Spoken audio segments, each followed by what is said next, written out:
Just be brief. So, hi everyone. My name is Brian Negley. I've been on with CBNAC just for a few months as a board member, and I am now officially the chairman. I'm handing from Tom to myself. So this is my first meeting I am chairing, so I'll do my best not to blow things up. So I welcome everybody. And yep, that's my introduction. Let's just go around and do a quick introduction of the other board members. Tom, you want to go? Sure. My name's Tom Drain, board member at large, and I live in central Beaverton. And yeah, hello. Okay. Who else have we got? I saw. Yeah, Brian.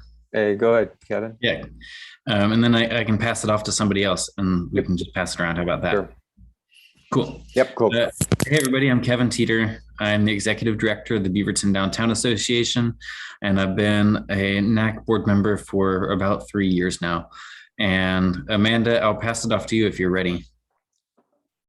Cool. Hi, everyone. Amanda Clark, the recorder for the Central Beaverton NAC and also the Community Engagement Manager for Beaverton Civic Theater. And let's see, I'll pass it off to Rachel. Hey, everyone. Rachel Phillip. I am the new vice chair for this committee. I've been a board member since I think for a year now. And I'm also a member of our sustainability subcommittee. I will, seeing if we have any other board members here, I will pass it off to, let's go with Miles from the city. I'm Miles Glowacki, the neighborhood program coordinator with the city, and I'll pass it off to Jonathan. Jonathan Todd-Kourlas. I've been on the NAC for 4 years and the BCCI rep for Central Beaverton. And I'll pass it off to Quinn, who just got on.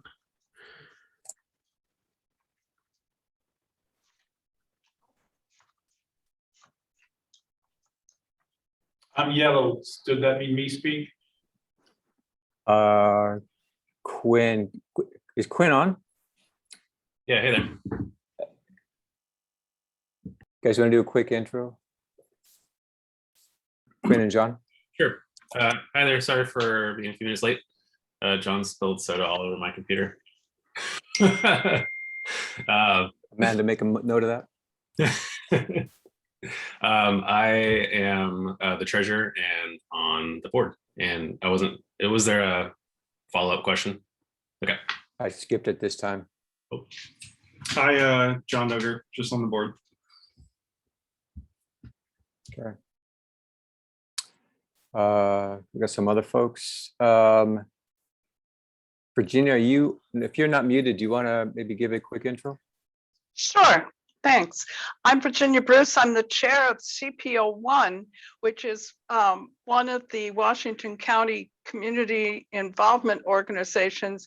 And it covers a good chunk of Beaverton, including the Peterkort area. And that's why I'm here tonight to listen to that presentation. CPO1 is the way that people in unincorporated Washington County interact with Washington County government and have a say in development. Great. Welcome. Thank you. Who else we got? Travis? Hi, good evening. Travis Henry with Henry Point Development and Old Town Holdings. We are presenting tonight for a project that we are looking to redevelop on Southwest Broadway. So look forward to sharing that with everyone later. Great, welcome. Also, we got Lulu. Hello, with THPRD, Lulu Ballesteros, and Cultural Inclusion. Great. Did I miss anyone? Me. Go ahead, please. Sorry, I missed who I missed. The goat guy? Yep, go ahead, please. Hey, I'm Rick. I've been with Beaverton almost 10 months, and Central is one of my 3 NACs. And so this is my first meeting with you guys. So, I mean, I can update you when it's my turn on the few of the types of calls and what we got going on in Central, it's pretty slim pickings because of the weather and the season, but we do going on. Great. Great. Welcome. I've got some other folks. Anybody I missed? Hey, I'm Tudor, Bertea. I'm with Open Concept Architecture. We're presenting for the Breakside Brewing project at Southwest First and Southwest Angel at 805. So look forward to reviewing that with everybody. Great. Welcome, Tudor. And then, yeah, I think Jennifer Rinkus and Yeah. Lillard with Baysinger. Okay. Hi, Jen. Jen Rinkus with Baysinger Partners. We're also presenting a project tonight at the Peterkort Town Center. All right. Welcome, Jennifer. Did we get, Travis, did we get you? Yes. We did. I've also got Dustin and Kurt. Yeah, get our attendees. Attendees. Good evening. Okay. All right. Well, welcome everyone. I will read the preamble and then we can kick off into the meeting. So just to let everybody know, the purpose of the CBNAC is to act in an advisory role to the council and administration of the city of Beaverton on matters of importance to the CBNAC or the city, and to provide a forum for the involvement and participation for the greatest number of citizens. There are no dues or fees for NAC membership, and anyone who lives, works, owns property, or represents a nonprofit within the NAC board is a member. The CBNAC's activities are civic and educational. Some of its goals are to bring about maximum exposure of ideas and plans that are formulated for Central Beaverton, such as development proposals or land use issues, and to provide opportunities for input to the city through such avenues as the mayor, city council, city commissions, and staff of the city of Beaverton. The city of Beaverton has a matching grant program that we utilize to fund some of our community activities. If you have an agenda item that you would like to add to our next meeting, have any ideas about the NAC, or have an idea for a community event or project idea, please see me after the adjournment of the meeting. So you can see me virtually or send me an email. My email is on the thread and I can add it to the chat later. So with that, let's kick off the meeting. So we'll start just following the agenda. So the first report, just a few reports tonight because we've got a lot of outside presenters. So we'll start with Jonathan and BCCI. Mine will be real brief because I missed the December meeting because I was out of town. So I have nothing to update for BCCI. Sorry. Okay, it's all right. That was quick. Thank you. City update. Any updates on the city from anyone? I can go towards the end of the agenda and get the presenters done. Okay, sure. I've got quite a few, so. You got quite a few. Okay, so Miles, if I forget, just tap me. Okay, raise your hand. Yep. Okay. And then officers report. Amanda, approval of the previous minutes. I'm not sure. Did we approve November? We still need to approve both November and December. There were a couple people that didn't have a chance to read them before the meeting. So okay. Hopefully we've all had a chance to see both November and December. So so approval for November, we have a quorum. I move to approve the November and December minutes as submitted. Okay. All those in favor say, oh, sorry. I second that motion. Okay. All those in favor say aye. Aye. Aye. Yep. Okay. All right. The minutes are approved for November and December. Okay. Quinn, any updates from you on the Treasury? Yeah, so our current balance is $3,305.31, and I'll write that in the notes or in the comments. Okay. And I believe is Razier on? She is not. I didn't see her. I will coordinate with her this month and probably bring a matching grant for February. Awesome. Yeah, this is the matching grant for the holiday stuff that we did.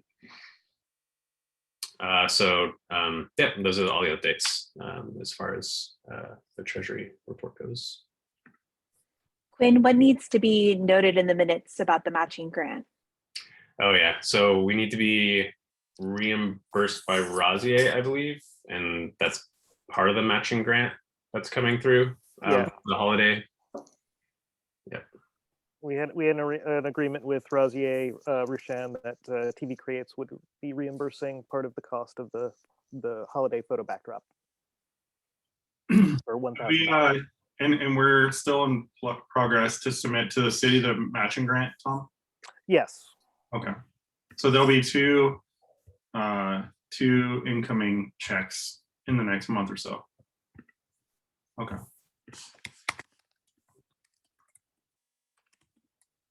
Alrighty. Okay. I think that was it for the officers report. So that was pretty slim. So I think we're ready to kick into the various reviews. Oh, thanks for sending that, Quinn.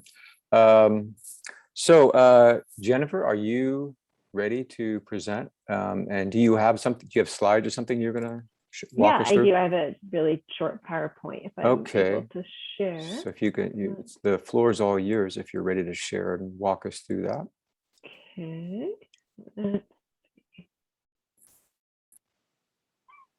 Everybody see the screen?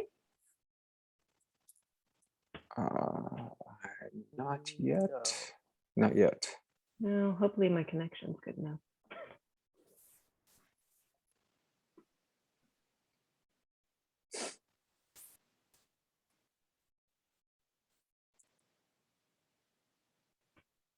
Still no? No, I cannot. Okay, let's see. There, maybe there we go. That does it. Yep, you're on. All right, there we go.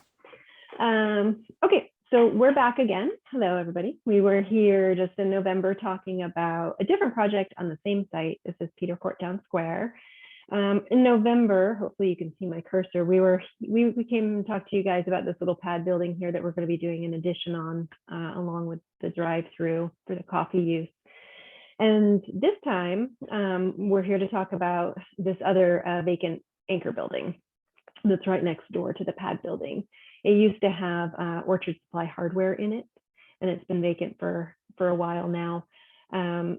Our project is going to be a type 2 review through the city, so it didn't require a neighborhood meeting, but we wanted to come back and share it with you guys to keep you in the loop of what's going on with the center, because everyone was really interested in all the different projects that are going to be going on over the next couple of years here. So this one, small work area shown in blue.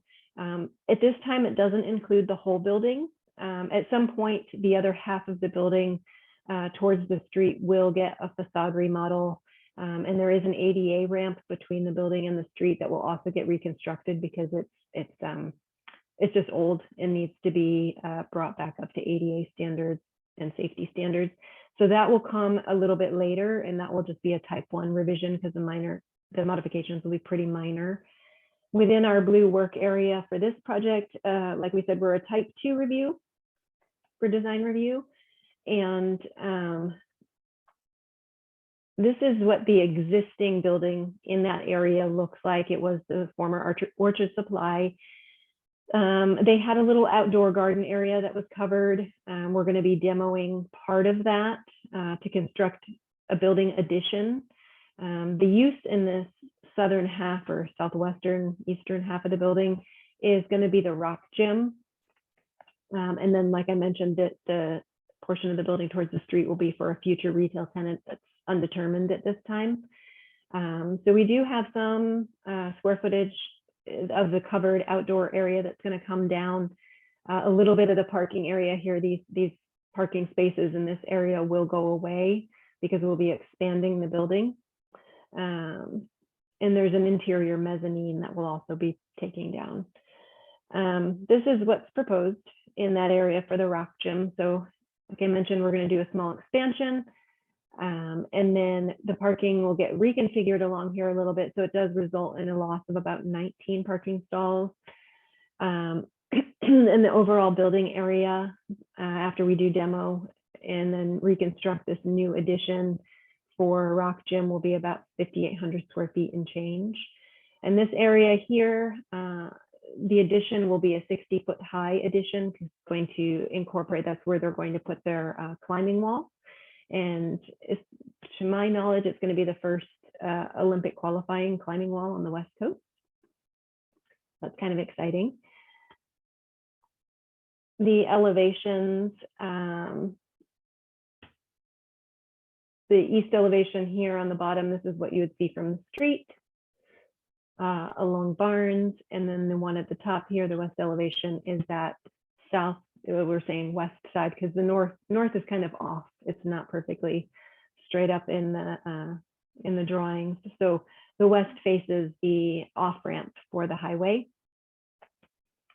and our loading area, and they will have a small outdoor covered area that will remain from the former use. And they'll have an outdoor climbing area there, I believe, bouldering area. The north elevation here on the bottom is the one that faces the interior parking lot. So this is the new facade that we'll be doing.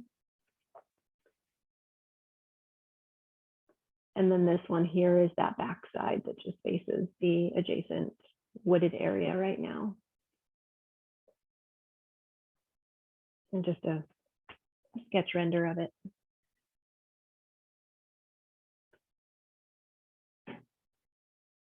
So Matthew, who is the principal in charge of this project, is also here with us tonight. So Matthew, if I've forgotten anything of importance, feel free to jump in. Otherwise, I think if people have questions. Yeah, I think the only thing to discuss is, a portion of it is a remodel. And so obviously that lower portion, just for people interested, will be for bouldering.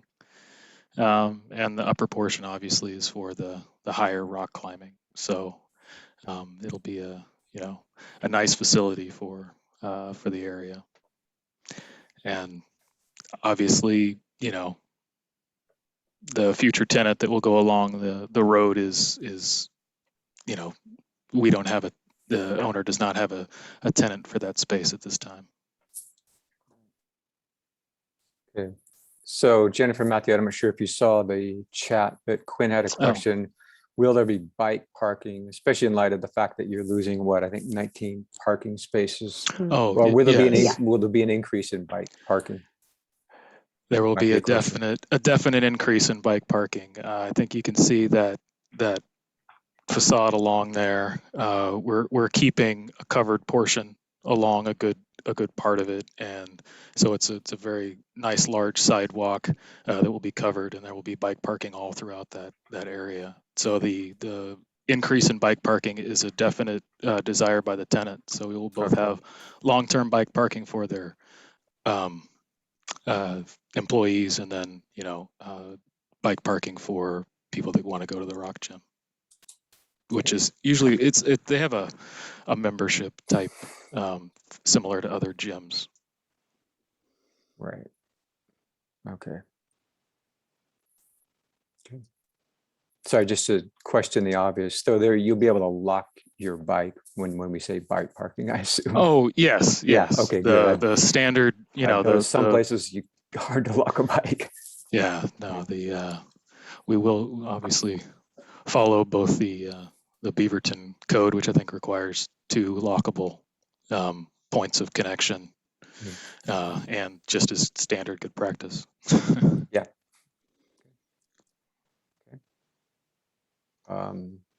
Okay. Anything else that you folks wanted to point out? Quinn's got a couple questions. Oh yeah, Quinn had another. I'll read it out in case. So Quinn asked another question. We saw trees in the parking lot islands. Will there be new trees planted along the sidewalk / around the building? Currently, no, because we were going to keep the existing colonnade. It goes right to the edge of the line of the sidewalk, so we wouldn't be able to add more trees to that. And based on the site circulation, because we're keeping, we're kind of maintaining the flow of trucks that service the other buildings.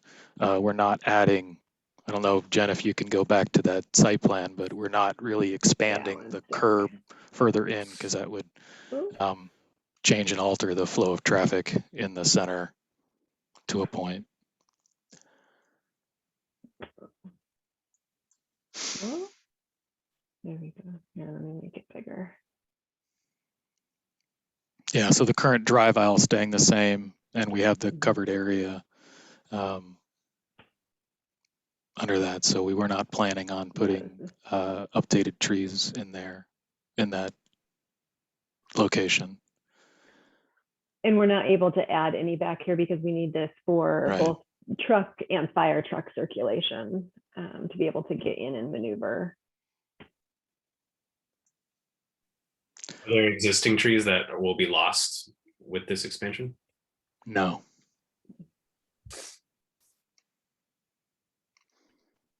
Yeah, we're really just kind of tearing down the garden center that was, and putting up this, building in its place. And there's no trees to the south of the garden center currently. So we're kind of just trading hardscape for hardscape. Kevin, did you have a question? Nope. I was just making sure we saw Quinn's questions. Okay.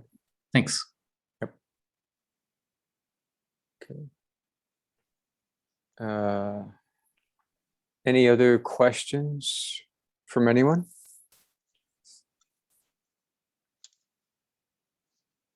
Not a question, just a comment. Just want to, I know you guys didn't have to bring this here, and just want to say thank you for doing so. It's important. We're out in the neighborhood, so we talk to people and we get a lot of questions. And I feel like, opinions aside about all this, like I just appreciate you guys being transparent with us, even when you didn't have to be. All right. Well, thank you. Appreciate that. Absolutely. Yeah.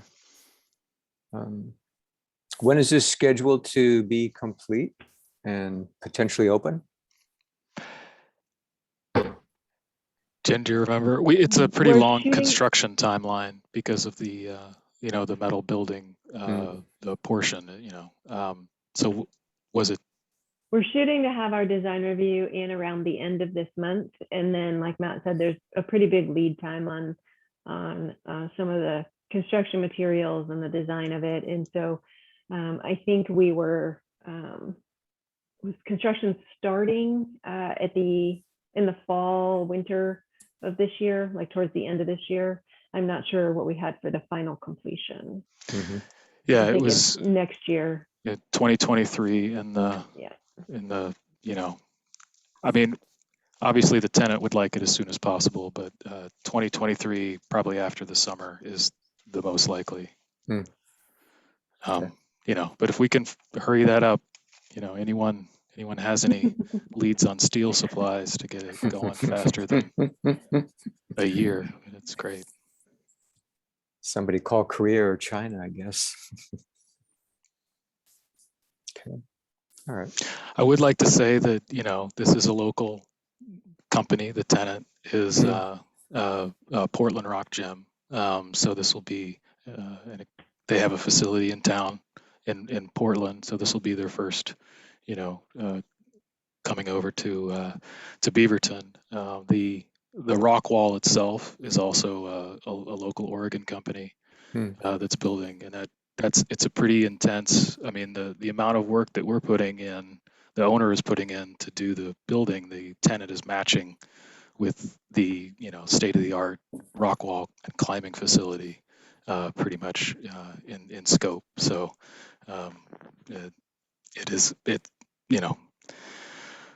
for the use, it's going to be a pretty exciting change to the shopping center. Was there a question from Virginia, or is there a hand up?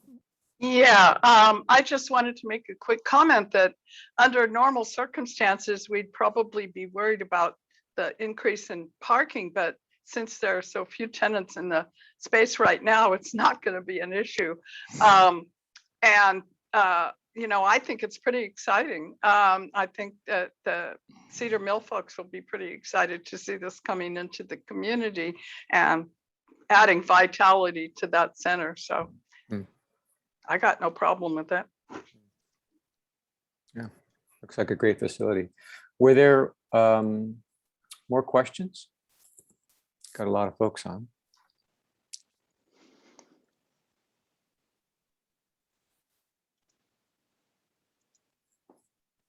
Okay, looks like no more questions. All right. So Jennifer, Matthew, thank you very much. All right. Well, It was appreciate great. the time. Thank you Happy for your New Year. time. Thank you. Happy New Year. Happy New Year. Okay. We're ahead of schedule. Are the Broadway Historic Building folks here? Yes, that would be me. Okay. Are you ready to go? We're 20 minutes ahead, but if you want to Well, sure. Yeah, I was move ahead, go. planning to go You're for more 40, than 40 minutes. So you were. Okay. yeah, Well, I've got 36 slides what- here. That sounds like a typical Travis Henry. Yeah, exactly. I love just hearing myself talk. Okay. Well, Okay. Go ahead, Travis. thanks. Good evening, everyone. And it's nice to see everyone and Happy New Year. We are in the process right now of submitting for a redevelopment project at the corner of Broadway and Hall Street. The address is 12400 Southwest Broadway. And the building currently houses a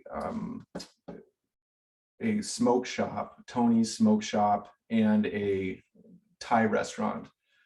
And we purchased the building right at the end of the year. And right now, like much of our work in the past, we are going to be exploring a redevelopment of that.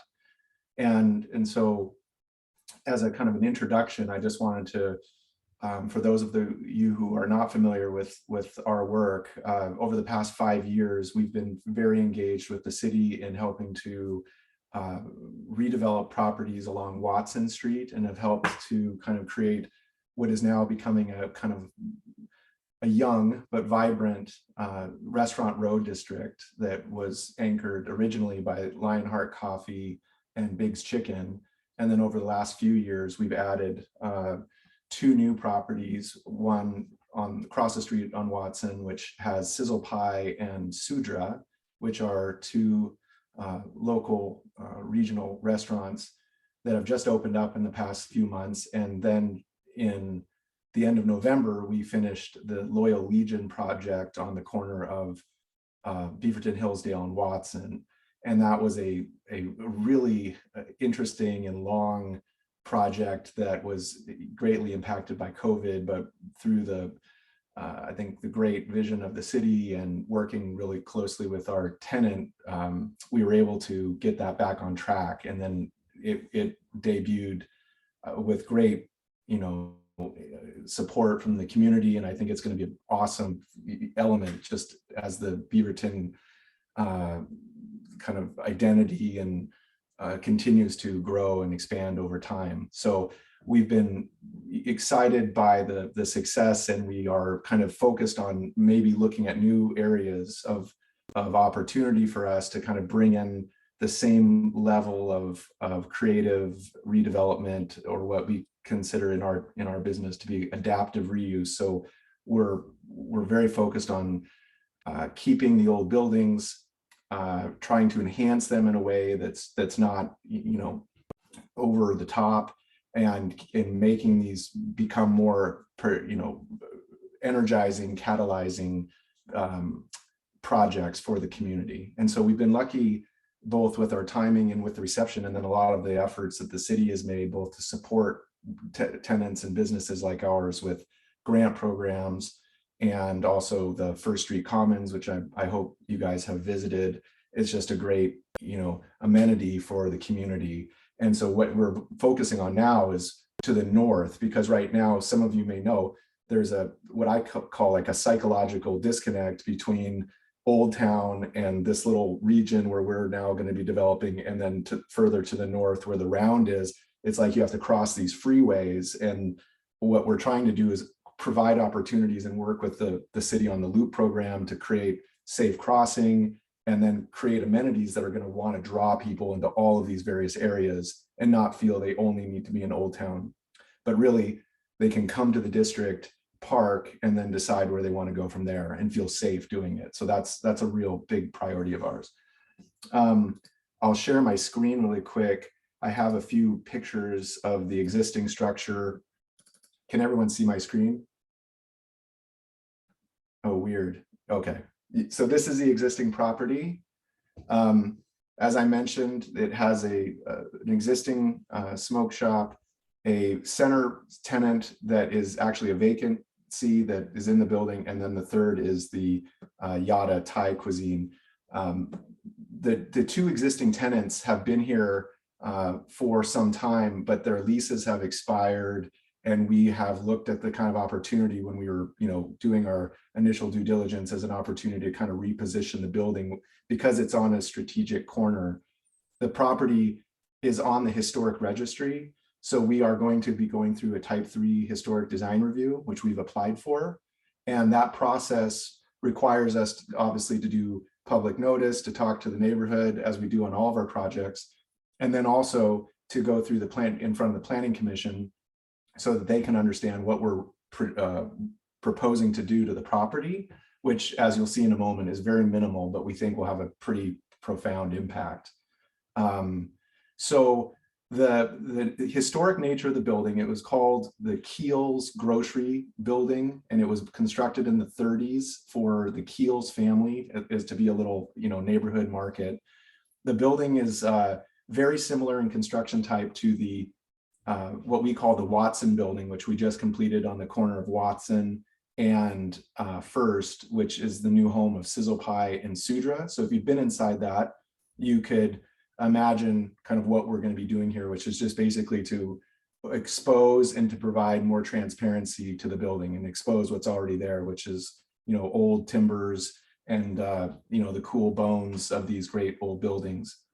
And when we went through the historic registry on the building, unfortunately, there was nothing that was listed as architecturally significant on the building. The main significance of the building was that it was where it's located on Hall and Broadway, which, back in the 30s was a prominent downtown intersection. And so the major contribution that the building has technically, as we go through this process, is its contribution to the streetscape.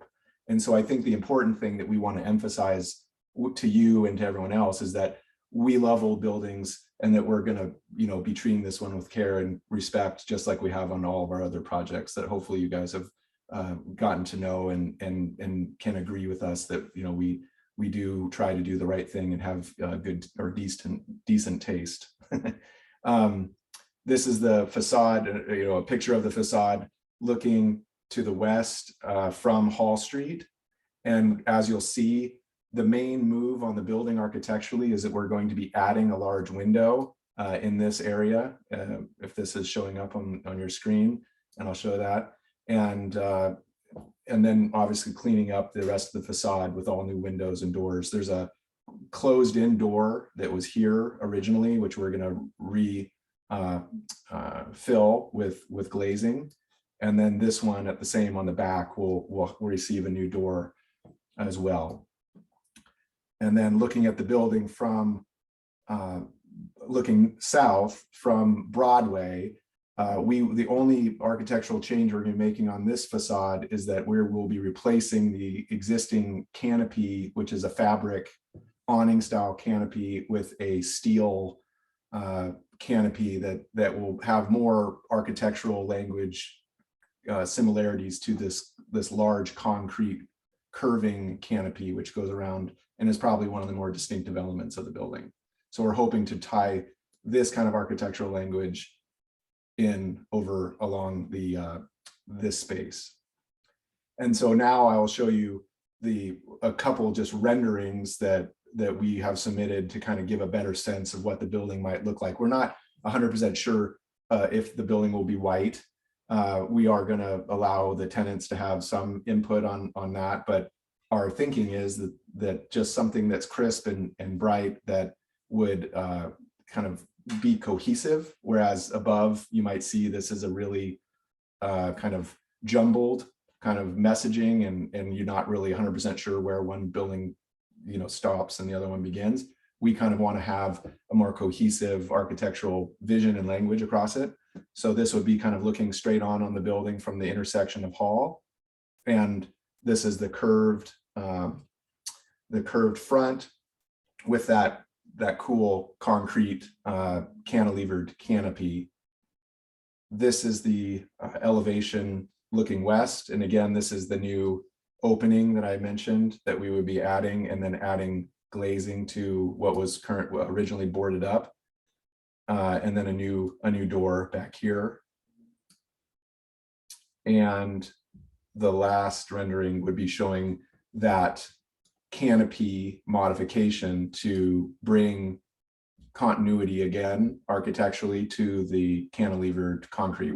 Obviously we're not going to do another concrete canopy there. I don't know how we, that just doesn't seem very practical, but we would do something in steel that would be of the same dimension, and this, kind of read the same. So I think overall, this is kind of right out of our playbook. If again, what we feel that we've been able to do successfully over the last several years is be, I think, both conscientious to what's happening with the architecture in the area, and then trying to, find regional and local tenant groups that are excited about the opportunity of what Beaverton has become in terms of, the food and kind of the craft food and beverage community that it's emerging right now. And we're just going to continue to try to bring more of those exciting options for folks. So with that said, I'm happy to address any questions or comments that you might have, and look forward to working, with you guys in the future. Great. Well, thank you for that. Any questions, anyone? Hey there, I have a quick one. This is Quinn. First off, super exciting. Love the render too. Thanks. Yeah, and very excited for this to be kind of one of the first improvements in that area in a long time. I guess what's happening at the bakery is kind of the start, but all of this is exciting. And I love your comment about the kind of the mental barrier that we all have. That is, what is it, Farmington? Yeah. I had a question about the outside kind of considerations that you have or might have. The broader consideration you mentioned, which is Farmington and Canyon, that continues to be just a major concern of ours. And we're so eager to have conversations about how to improve that. We know the complexities there are barely known. But I was also just wondering, maybe on a more micro scale, COVID obviously is making us all and developers consider how kind of the indoors can extend to the outside space, and how we've seen streets closed potentially permanently for outdoor seating, community and culture, and also even just parking spaces. So I just wondered if that was part of the consideration here, or will be part of the consideration. Yes, and thank you for actually bringing that up, because I did kind of gloss over the idea that one of the realities that we've learned with our tenants, and one of the, I guess, little caveat side notes, every tenant that we've worked with not only survived COVID, but it somehow have accelerated their businesses through it. And it's remarkable by both their tenacity and their kind of nimbleness. But one of the other elements that's come out of it, as we've learned, are those critical components for creating environments so that businesses can survive and thrive in unprecedented times, right? So what we learned at Loyal Legion, what we learned with Big's Chicken, even every one of our projects has large opening, either sliding or some kind of articulating glazing systems. So in these scenarios, we're exploring for every tenant space large openings that would blur or allow for tenants to operate with more fresh air. And then also we learned, if there was another shutdown, which I hope there will not be, those large slider systems allow the tenants to bring their point of sale right up to the storefront opening, and create more of a interactive, so you're not having to feel like you have to go into the building to order. And so that was something that we saw with a lot of our tenants. One of the kind of ideas that came out through that, and the articulating doors were a real help for that. And then in addition to that, we're trying to create as much outdoor seating as we can. So this large plaza that kind of is in the front of right here with this, what would normally be like a curb extension, the city is open to the idea of there being tables there as long as they don't impact pedestrian connection or pedestrian movement. So we're looking at that as an opportunity to invite more of this becoming a little plaza out in front of the building, as long as it's done, you know, within the context of the code. And then if you can see my mouse too, the fresh air, open air Beaverton that was just passed would allow for one parklet construction along Broadway where that white SUV is parked most likely.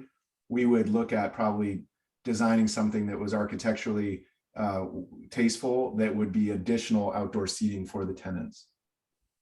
Oh, that's great. Yeah, so I think, you know, it's very much in our thinking, you know, as developers that are coming in and taking a gamble on developing buildings right now in uncertain times. We want to create as many opportunities for the tenants to be successful. And I think your point about, you know, are you on the Loop committee by chance, the think tank thinking about this new Beaverton Loop project?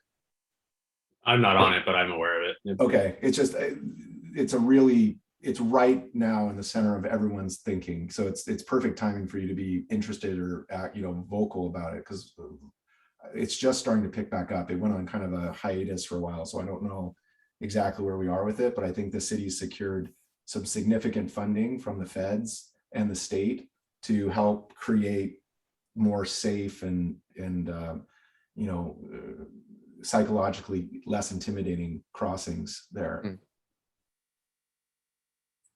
That's great. Thank you. Thank you. Yeah. Tom, did you have a question? Yeah. And Travis, it's always a pleasure to see you on the agenda, because you always bring some really exciting things to show us. Thanks, man. Yeah, no problem. Thanks for investing in Beaverton. Is the plan currently to keep it as 3 individual units, or is there talk of changing that at all? Current plan right now is to convert it into 2 tenant spaces. Okay. And we do have we have one tenant that signed up, and the additional tenant is we're talking to several others. And I don't know if I'm at liberty to talk about the new tenant yet, just because they may want to be more involved with the announcement to the public.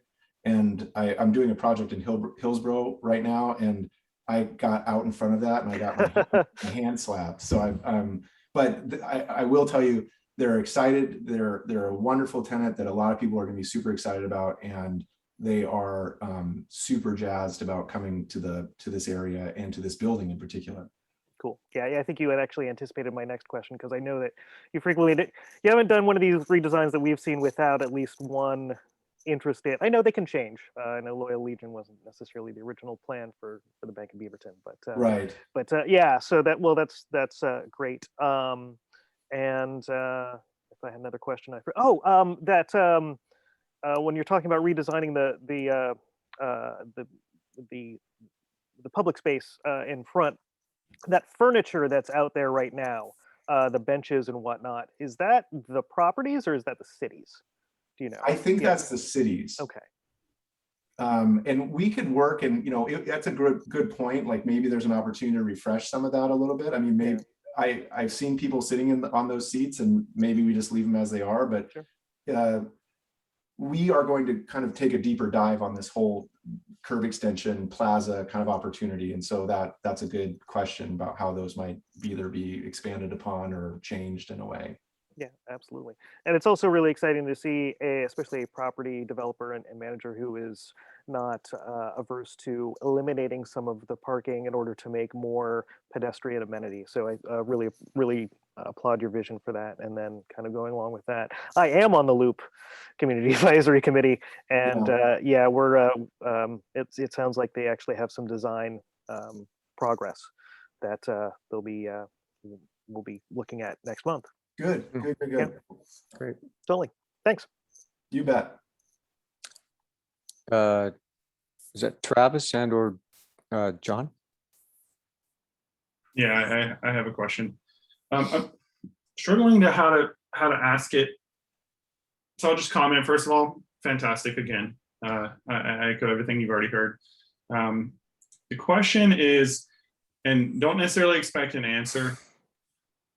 I kind of want to go back to the barrier a bit. I think this is the most potential of any street in Beaverton, the entire city, but it's also the most disappointing street because it's hard to get to. Broadway, you mean? Like it, and I guess my question is like, yeah, Broadway, sorry. Because it's like the most Beaverton street there is. There's nothing suburban about it. There's nothing that could fit anywhere else in America. This is our street, right? Like it's like uniquely Beaverton.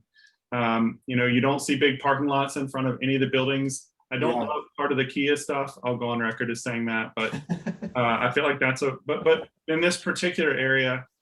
So I guess the question is like I love the individual project, and I think, you know, I wish we had all of them, all the sites doing renovations at once, but I fear that one individual project won't necessarily move the needle very much. You know, just like if we only had Big's Chicken, right, in all the other areas and none of the other things happened, right? So how do we, like, as from a developer standpoint, from a partnership with the neighborhood, the city, how do we push, other than the loop, you know, which again is making progress? It's achingly slow though sometimes, but like, how do we take a holistic view and not just an individual project view? Because this is such a, like, I can see this being a catalyst. I can also see this being, you know, just a nice building in an area that's still underutilized. And so how do we, from your perspective, how do we partner with you? How do we push the city? Like what are the things we need to do to make this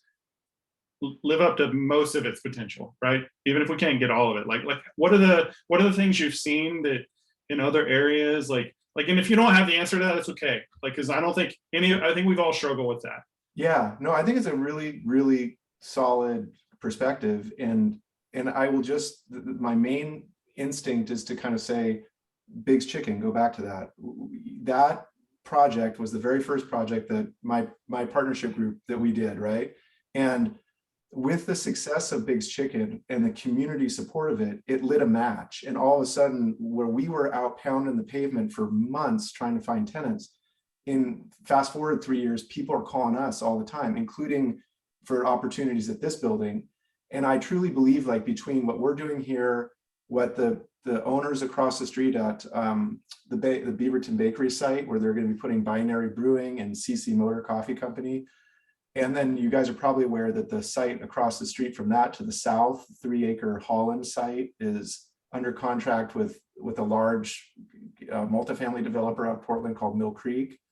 So they're going to be bringing, which, you know, can run both ways, right? Because they're going to be bringing 325 apartment units, but they are providing parking for those. So there is going to be, all of a sudden, in the next 3 years, there's going to be a tremendous amount of density down here. And what I predict is that eventually the Lamphere sites, which are very cool, they have beautiful buildings. They're not just, you know, clunky car dealers. They're actually these historic, lovely buildings that have a lot of street presence and character. There will be I can only anticipate that when they see the writing on the wall, that's better served for something different than a car dealership.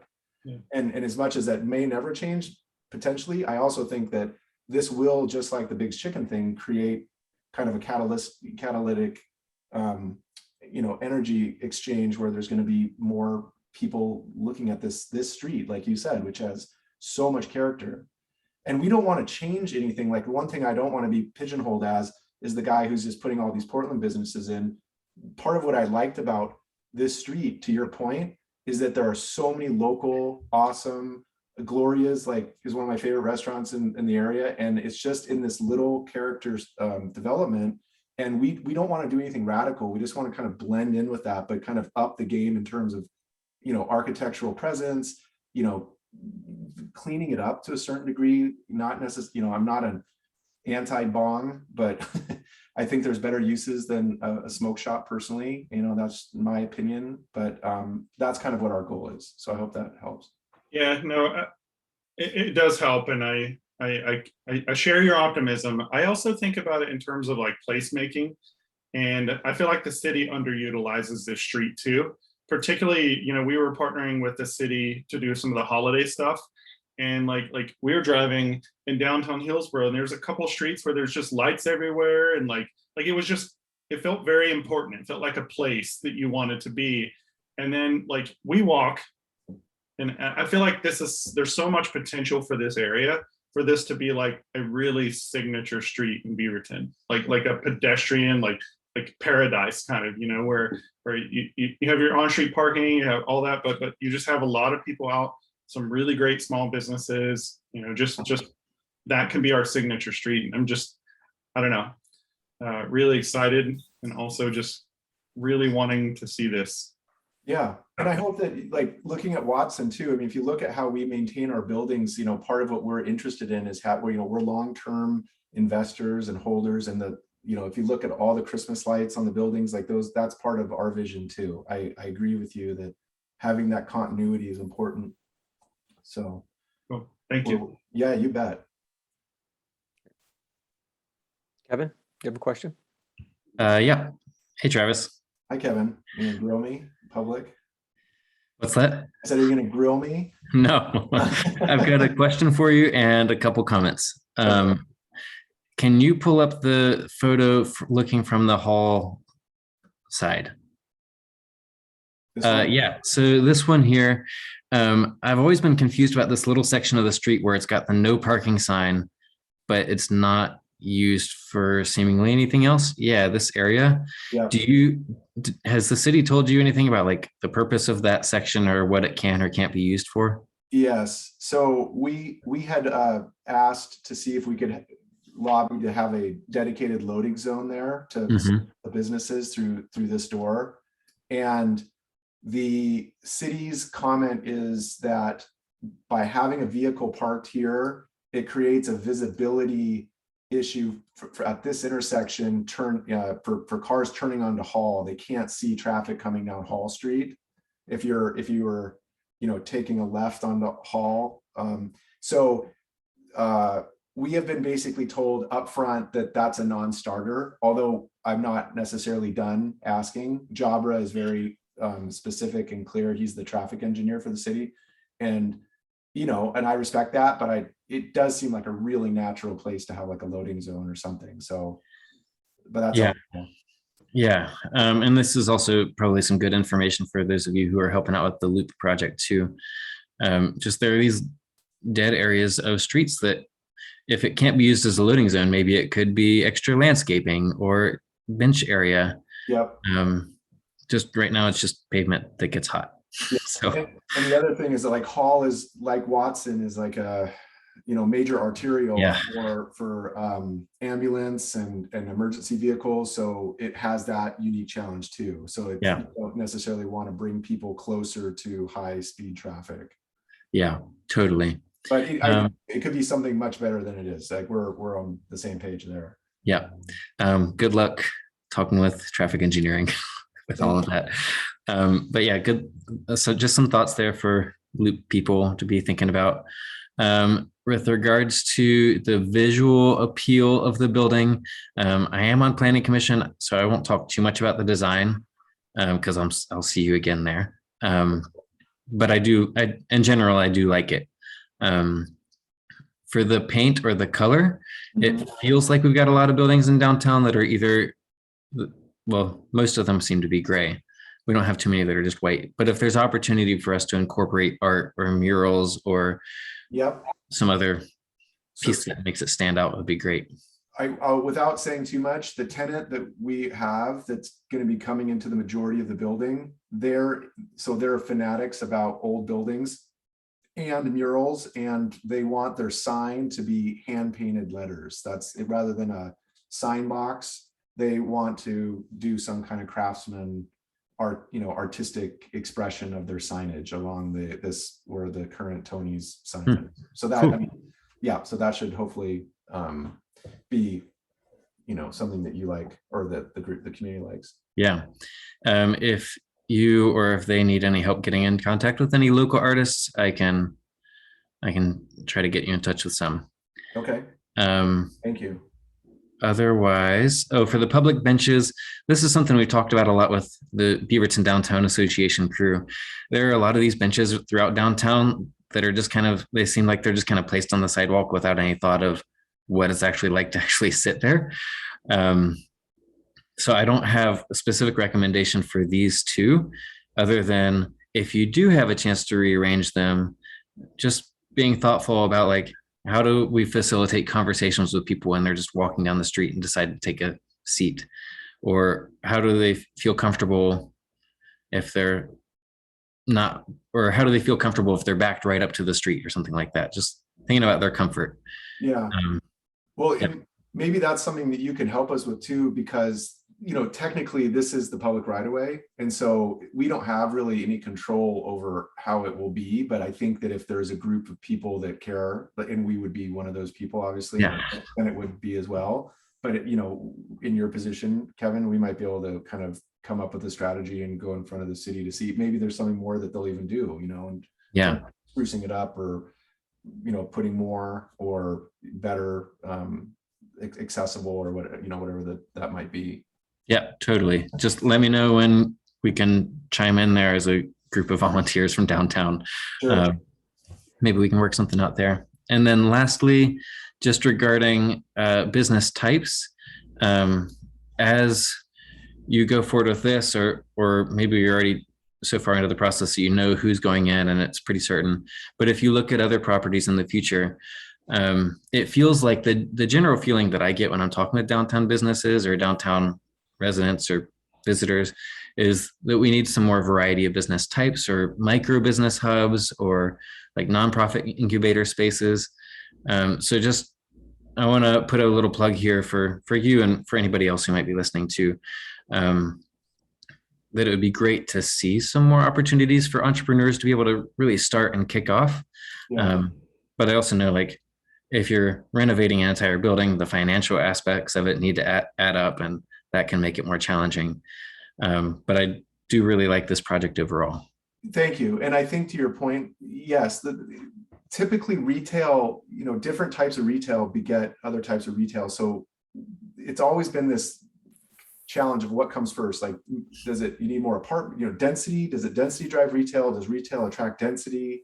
And we were lucky to do a lot of our projects at the same time that the Remble group was building a bunch of apartments. And so that worked out. But I do understand your point. Like, it just can't all be restaurants, but restaurants have like a catalyzing power that oftentimes other businesses don't in terms of bringing community together. So my hope is, to your point, that more retailers will be attracted to want to be in this district because of all the foot traffic, driven by restaurants. And so I hear you loud and clear. Cool.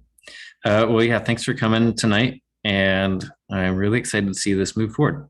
Thanks, Kevin. Appreciate it. All righty, great. Thank you, Travis. Were there more questions for Travis? Anyone?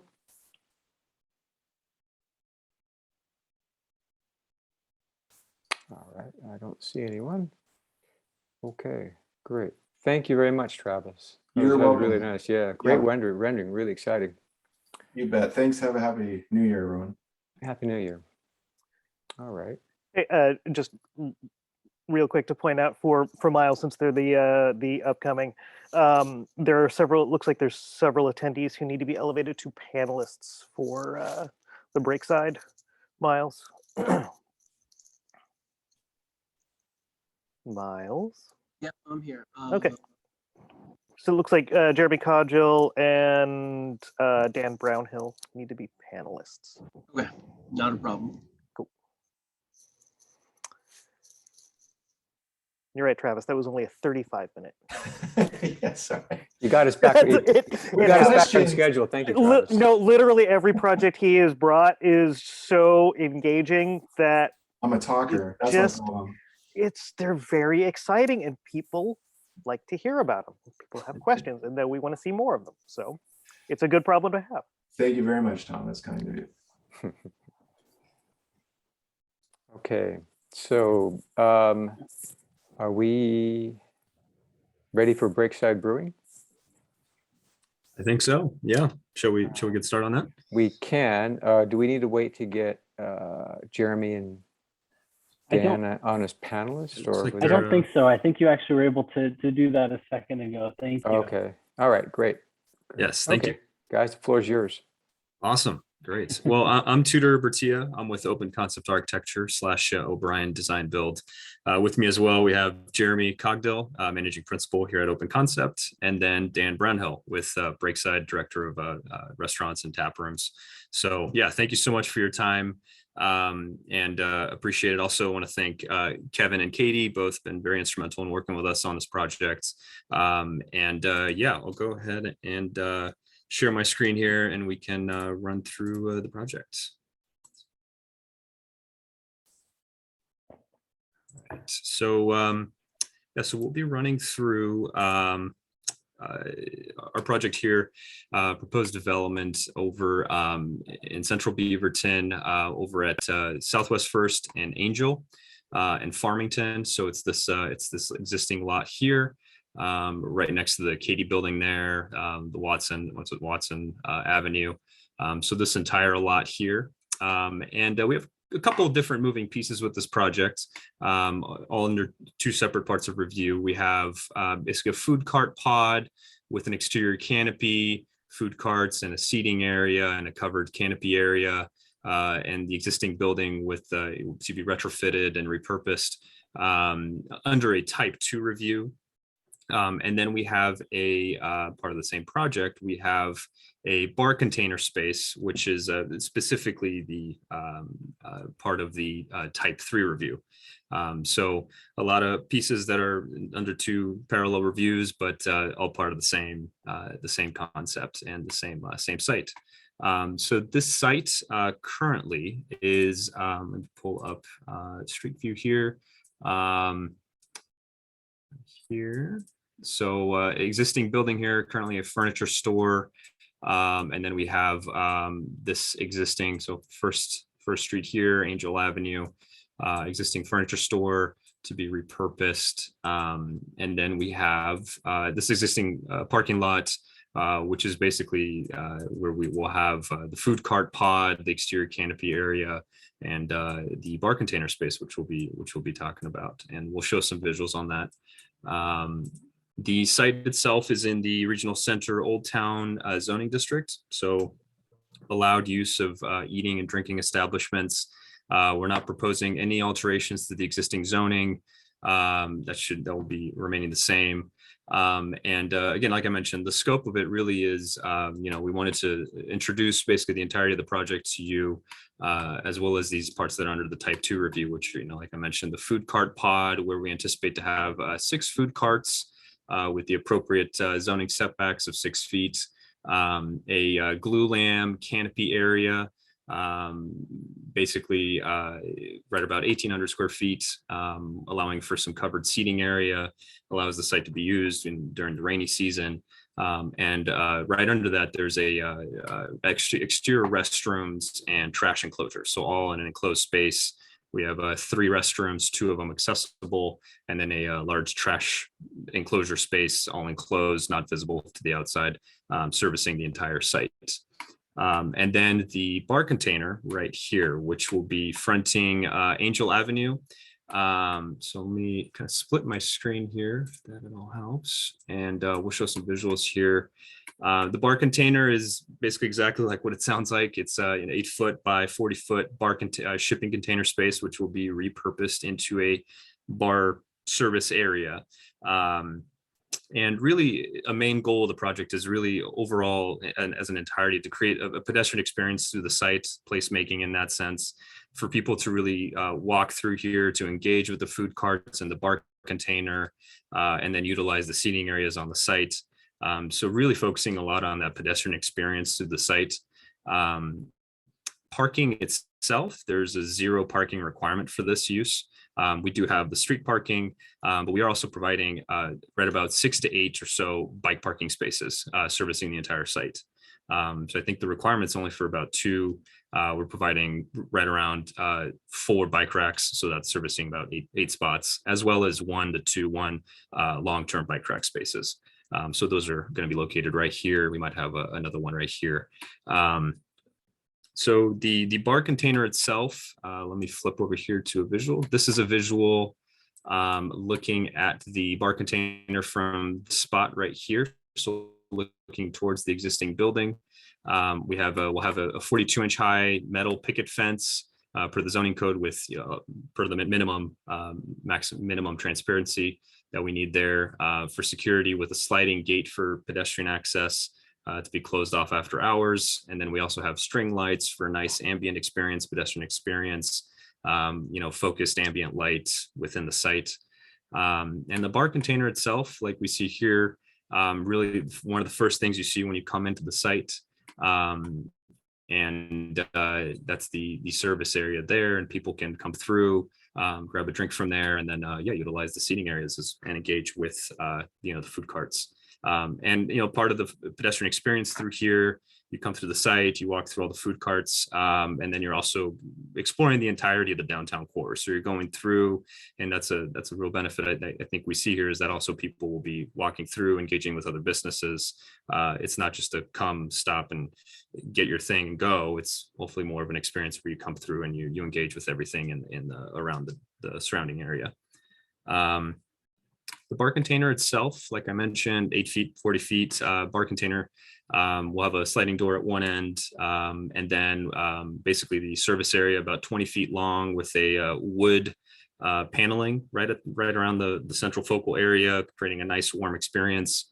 The exterior of the bar container will be a dark metal corrugated siding.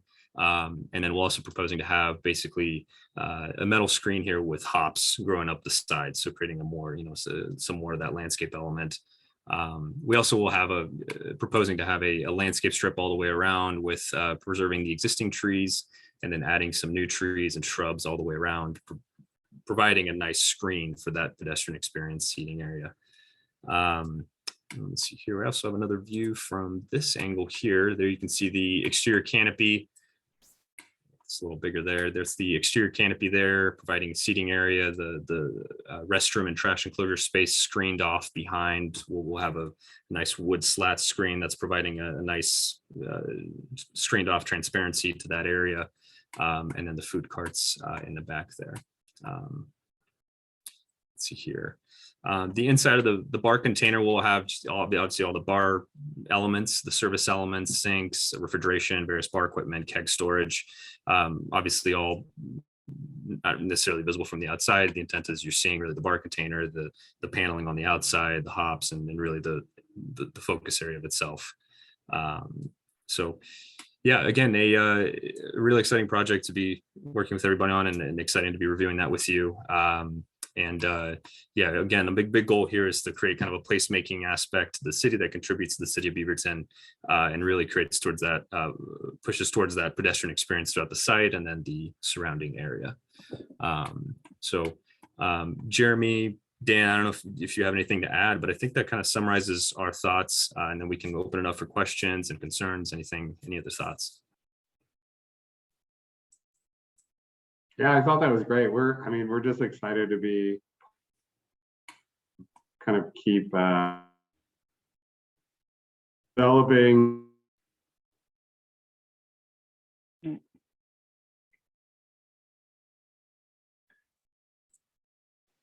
I think we may have lost Dan. Dan. We're losing you, Dan. Sorry. Oh, Dan, I think you were frozen there for a little bit. Might want to.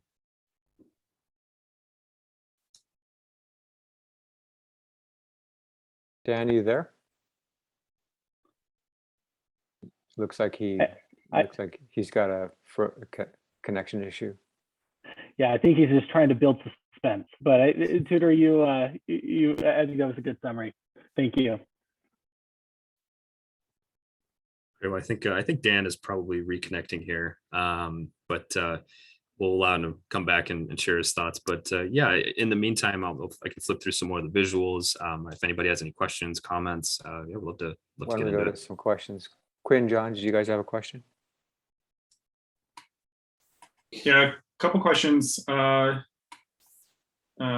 an alleyway, I believe, behind that kind of connects to the back there. I don't know if you guys if that's going to be an opening or if you've thought about that. There's that's an interesting way to go in. So I don't know if you have one entrance designated. So it would be kind of that top food cart that's by itself up there.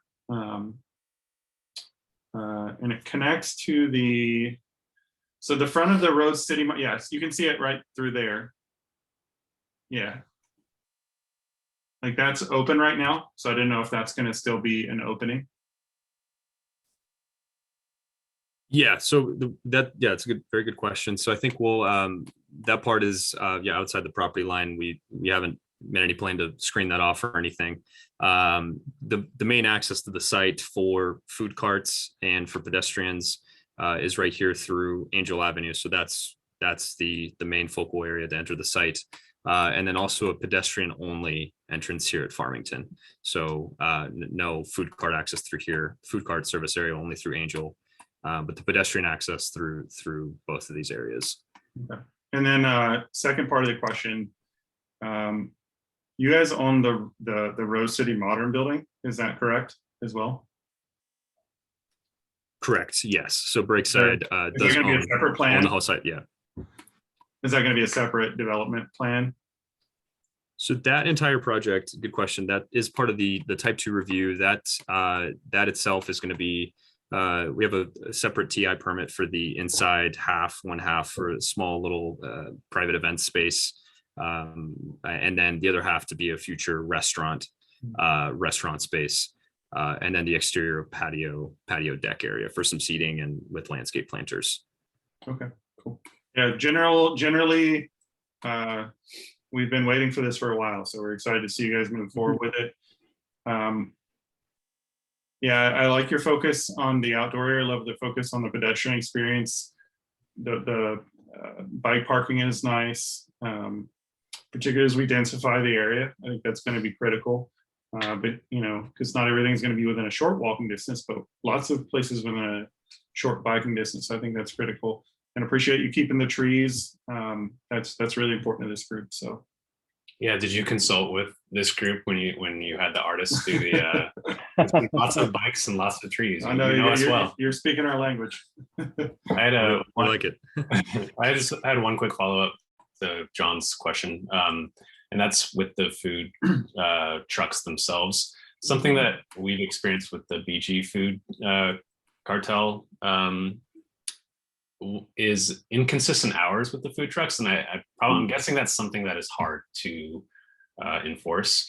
But as a result, it seems to affect like patrons a bit, understanding of when they should be going and what's going to be open and what's not. Sometimes we'll go and it'll just be a desert, nothing will be open at all. I'm sure weather has something to do with it. But when we think about placemaking and the food trucks as an important piece to this experience, I don't know if there's something that you can do, or if you're aware of that kind of issue with the BG food cartel and the issue of just inconsistent hours and what impact it has on the patronage there. That's a very good point. Thanks for mentioning that. We'll definitely look into that with the BG's food cartel. Again, a good point. I think the intent is that there are, I think, a couple of certain development code requirements that we've noted on the plans, but we'll make sure that that's something that we'll really have to work together with Breakside and the future food cart tenants to make sure that certain hours are ironed out and we have hours that are designated for this place to be open. I agree. It's not a good feeling to go to a place like this and see that nothing's open or only one's open.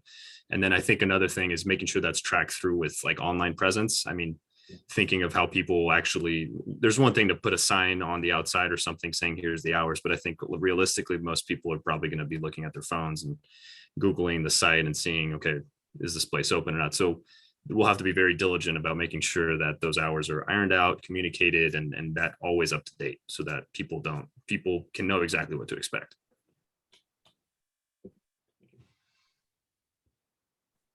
Thank you. Rachel, do you have a question?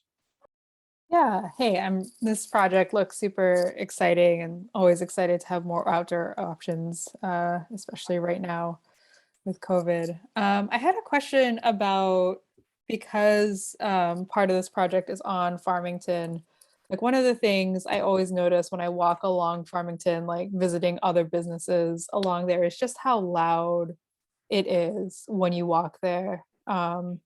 And I see, the trees are planning to be preserved and maybe some additional plants are going in, but has there been any other consideration on like how to dampen that noise, like when you're actually there?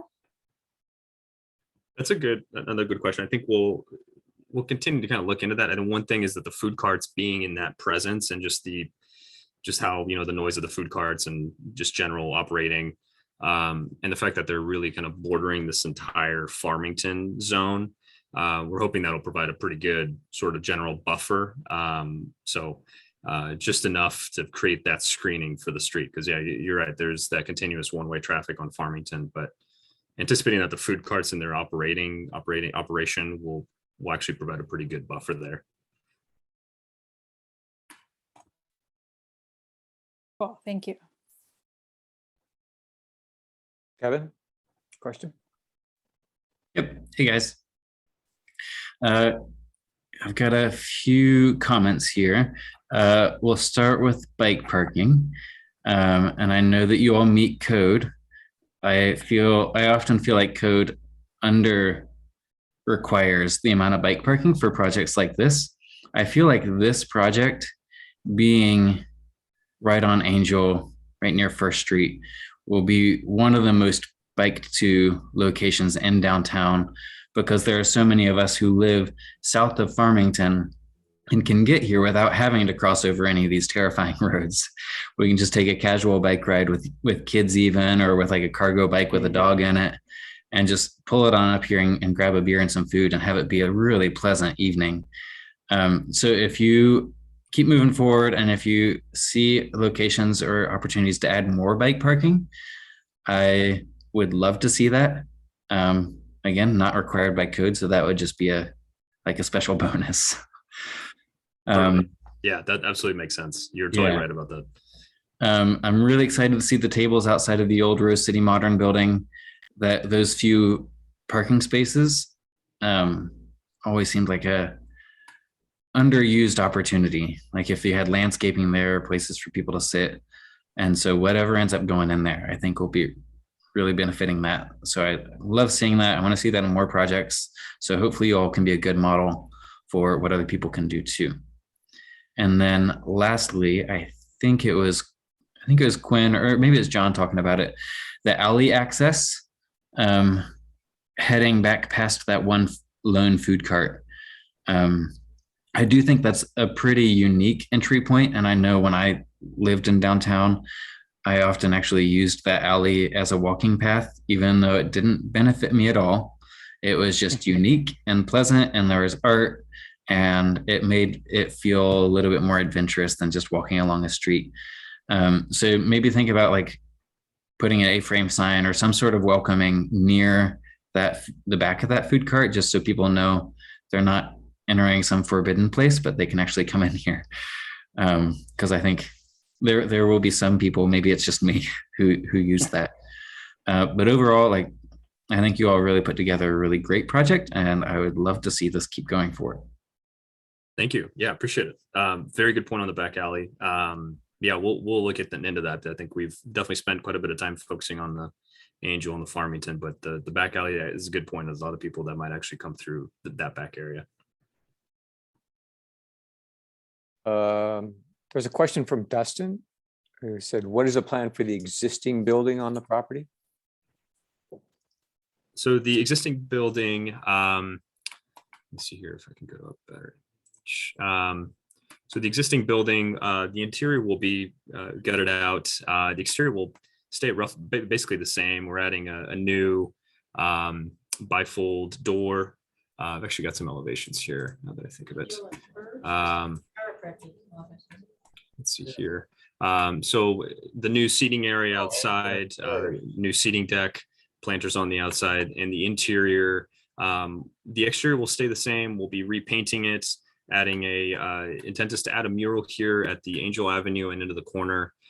Something that, we can review with the Arts Commission, something that gets back at the historical aspect of Beaverton, also brings in Breakside in some way or another, something that can mesh well with that.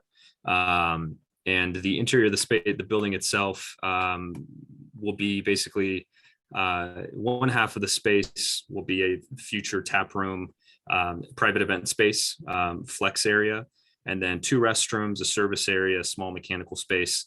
And then the other half will just be a future restaurant and bar area on the inside.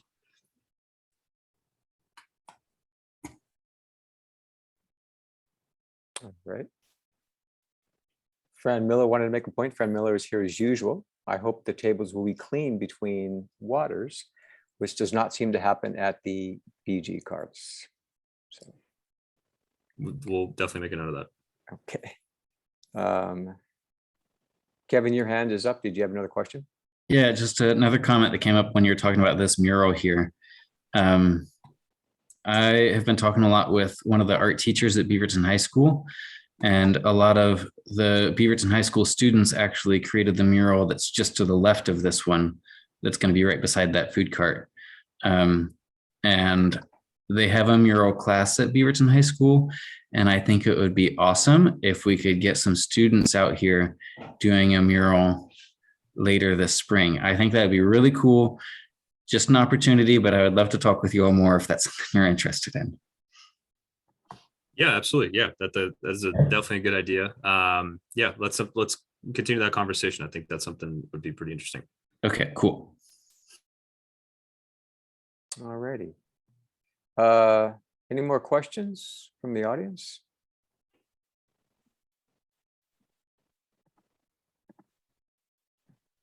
All right, I think not.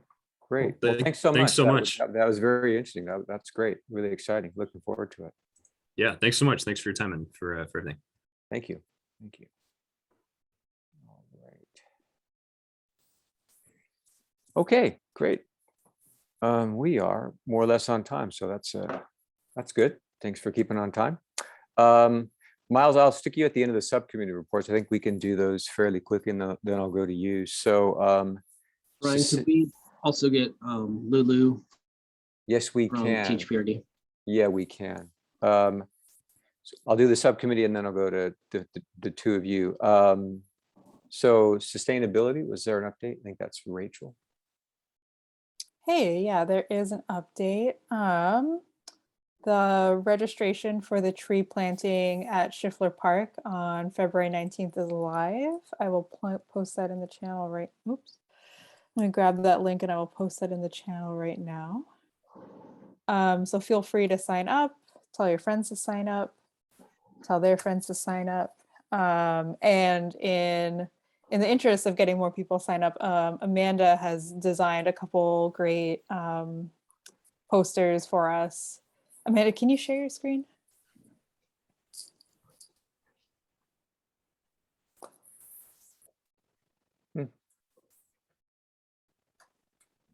So this is the poster that she designed to help us get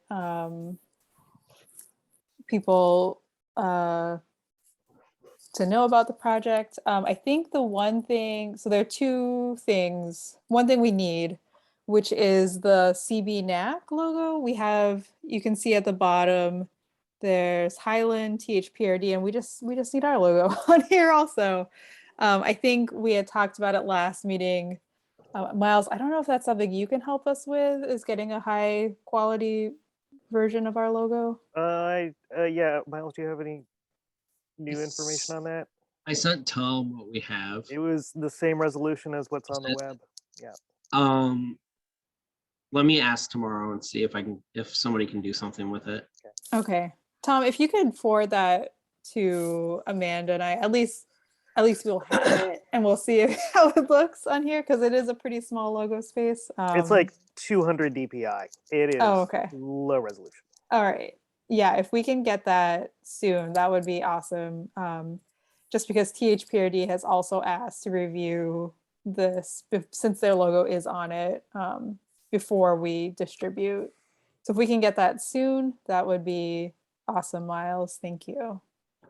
And then the there's other, also two go ahead. options for the QR code, whether we wanted it down here at the bottom or more prominent for registration, because we need everyone to pre-register to volunteer through THPRD in order to be involved. Do people have a preference? I think I like the one where it's more prominent, but if anyone else has any other input that we ought to consider. I like the middle too, especially if there was a little description that just says register here or something. I love how it looks in the middle.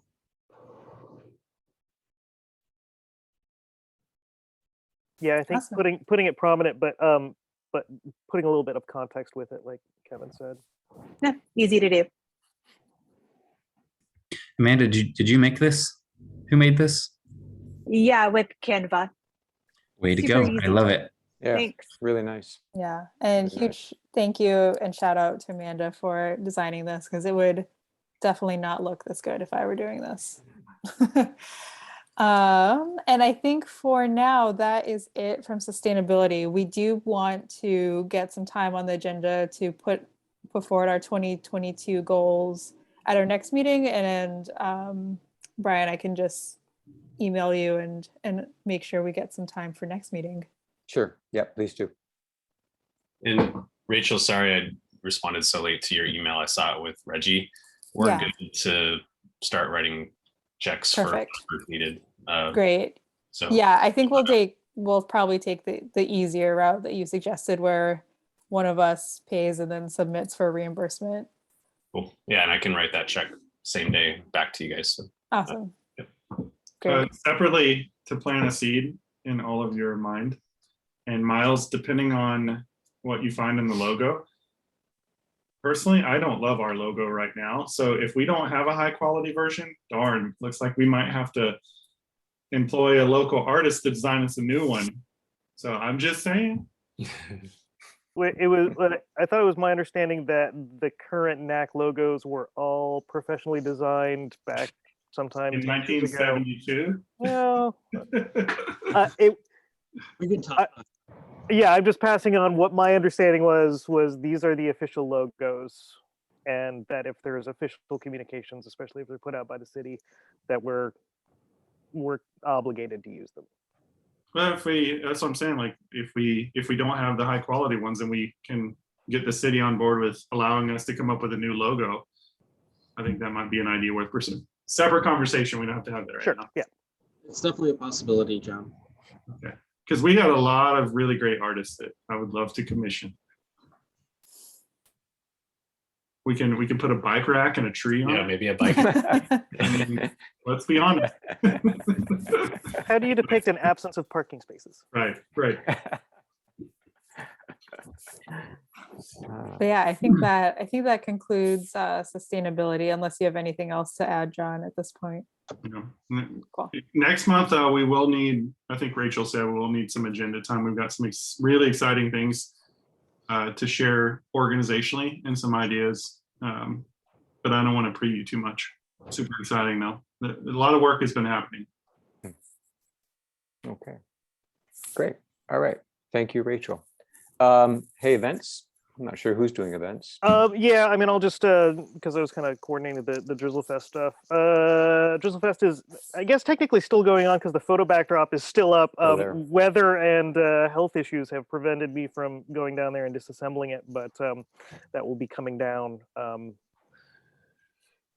probably this weekend, unless I hear something from Megan's office yelling at me to move it sooner than that. I know that there was some.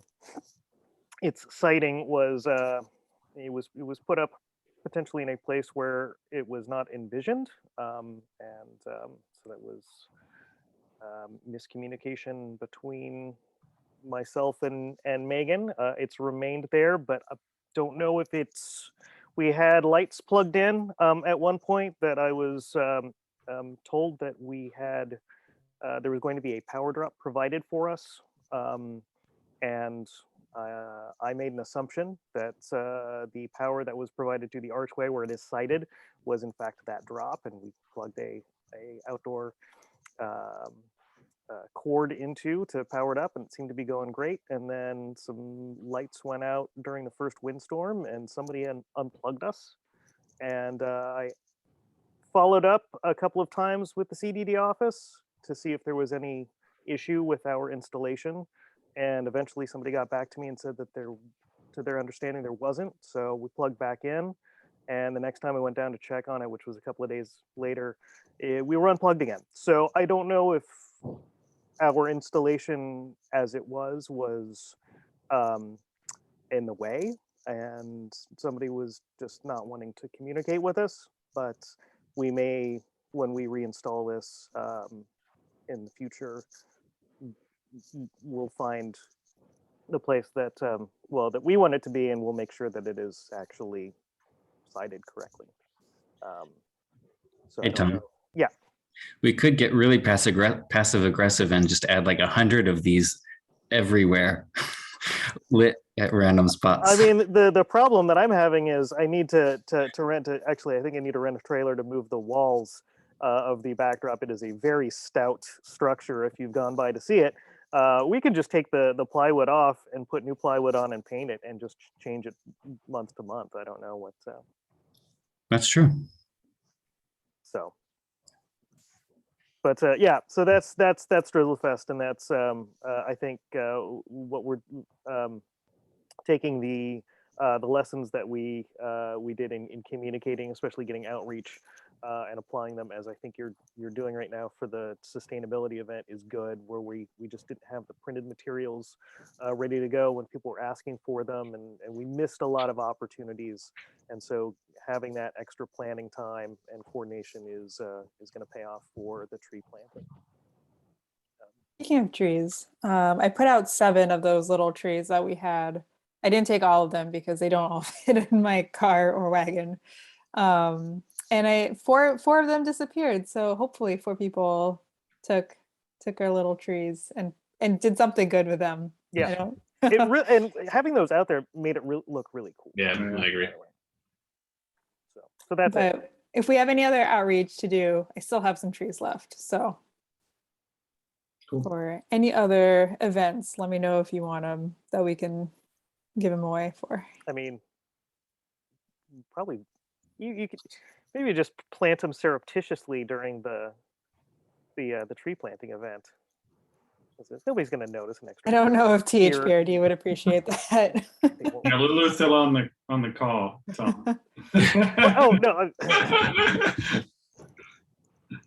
Yeah, I think as far as DrizzleFest goes, I think this is just the very beginning, and I'm proud of how quickly you all put that together. Like, it was within just a matter of weeks, and getting together with an artist, having the artist put together a beautiful installation, and I think, and just all the dreams that we have for DrizzleFest for the coming years too. So this was a great kind of seed that we planted. Yeah. To see how it continues to grow. If you guys have heard anything or have experienced it yourself and have feedback for us, we're all ears. Absolutely.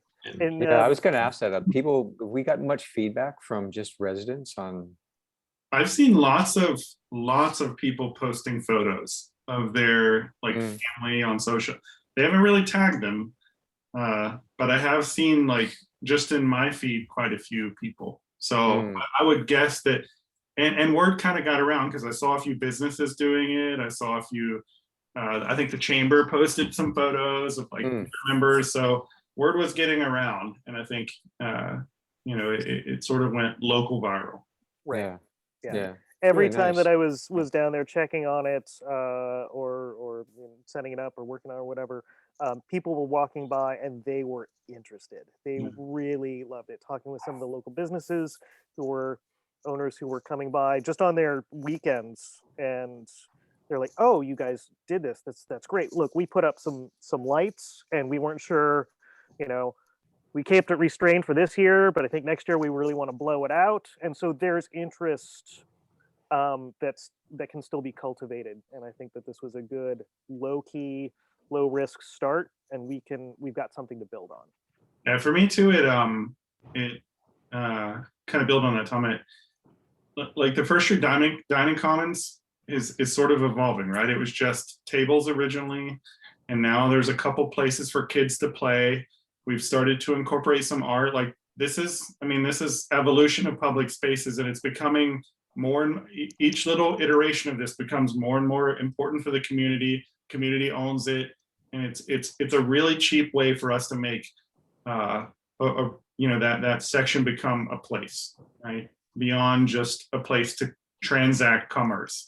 It's a place to bring your kids. It's a place to sit down and have a meal. It's a place to take photos and do art and all of that. So I'm just seeing it through the lens of that evolution, and I really love it.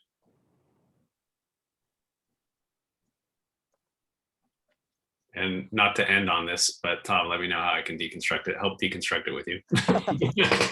Do you have a full-size pickup truck? No. Okay, yeah. We have a van, but We have a van, yeah. Let's talk. Kevin has his hand raised. Kevin, do you have? Yeah, I've got a question for Rachel in a minute, but Miles, I saw you raising your hand about a pickup truck. Yeah, I can help you, Tom. Oh, so the main thing is we've got two walls that are 7 feet high. I just want to get it out of the way, and then I've got some plans to alter it. Why don't you call me tomorrow and we'll figure out a time. We can knock it out. Sure. Yeah. Sounds great. Kevin? My question for Rachel was about the trees. How many do we have left? I think if those 3 are still there, then I think we have 8. Okay, so 8, and how big did you say they are? They're pretty small. They're like 2 or 3 feet tall right now. Okay. Reason why I ask is because the Beaverton Downtown Association is working on a couple of tactical urbanism projects at a couple of downtown intersections, and we'll probably have a need for some planters. Tactical urbanism, for those of you who might not be familiar, is like temporary design projects that can help inform long-term design changes. And the city is actually encouraging us to do this. So yeah, so over the next month or two, likely, we'll have a need if there are any left. So I'll reach out to you. Cool, that sounds good. Now I'm curious about tactical urbanism plans. I need to look out for wild bollards on street sides. Yeah, we need some help. So if any of you are really interested about improving some of our intersections with some temporary design work, let me know, because we could use a couple more volunteers. Sure, I've got a mostly clean record. Mostly. What kind of work does the volunteering entail? So a lot of the first steps that we need are like planning it out and deciding what sorts of interventions we want to do with the street. Like, is it just potted planters? Is it cones? Is it hay bales? Is it lighting? Is it paint and art? What are some things that we can do to get the best information for how people interact with the space when it's looking different? And we need some idea generation first and help coming up with a plan. Eventually we'll need some support, like actually putting the stuff on the ground or potting the planters or whatever it ends up being. We do whatever we end up doing. Cool. I might be able to help with the first. I probably cannot help with the second at this point, but I may know some people who can. Yeah, let me know.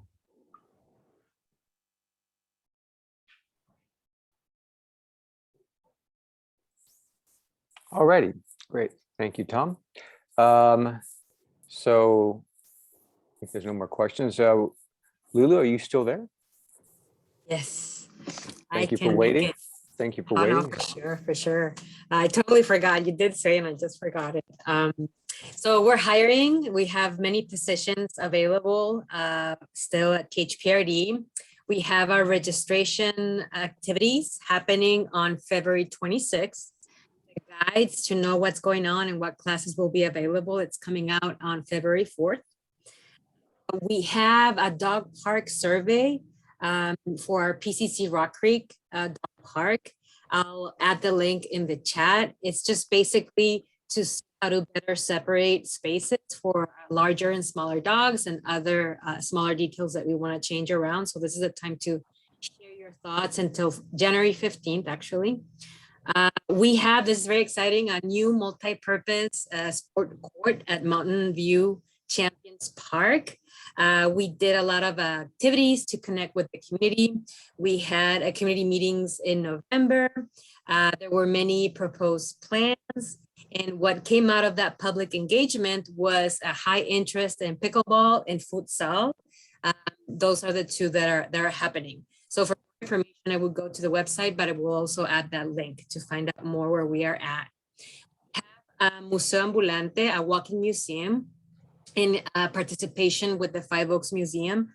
This is an exhibition called Stand Up FG, and it's highlighting Latinx youth activism within the Willamette Valley, but it's about a historic walkout that happened in 2016.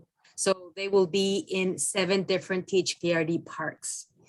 We also have a new park coming up in Pointer Road, Southwest Pointer Road. This is just a preliminary information that we're sharing. We're working on the website. Construction is anticipated for 2025. And as we've been doing, there's going to be a lot of ways that we will try to connect with the community to get feedback and get all those thoughts into one place to plan on this new park, including naming and that kind of thing.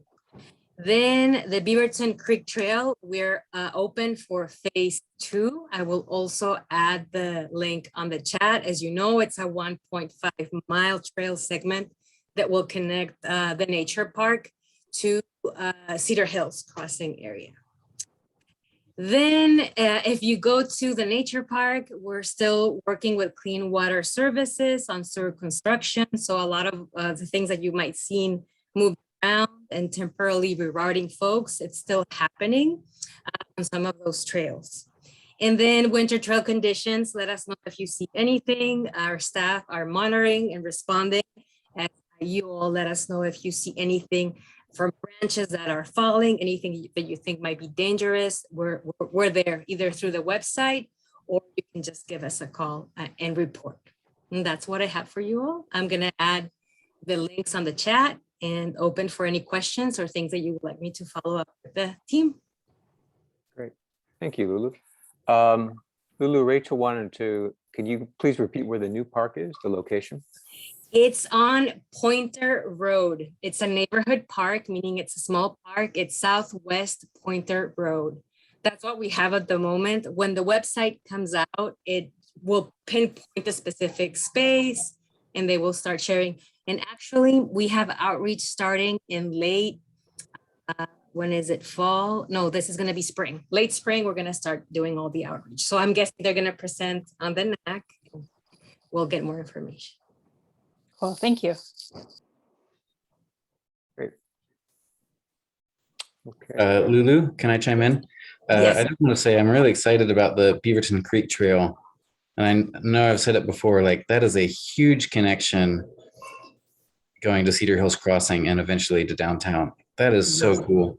Yes. And then I just looked up Pointer Road and I realized it's the one right next to 26. And it's got the bike trail that goes all the way to the zoo. And it's quite an awesome spot to go. What'd you say? I was pinpointing where it is because I found Southwest Pointer Road, but I never got that. Where is it? Because yeah, more information. It's exciting. Yeah, both of those are really exciting. Good to hear. I'll share with the team. They get excited when there's interesting feedback.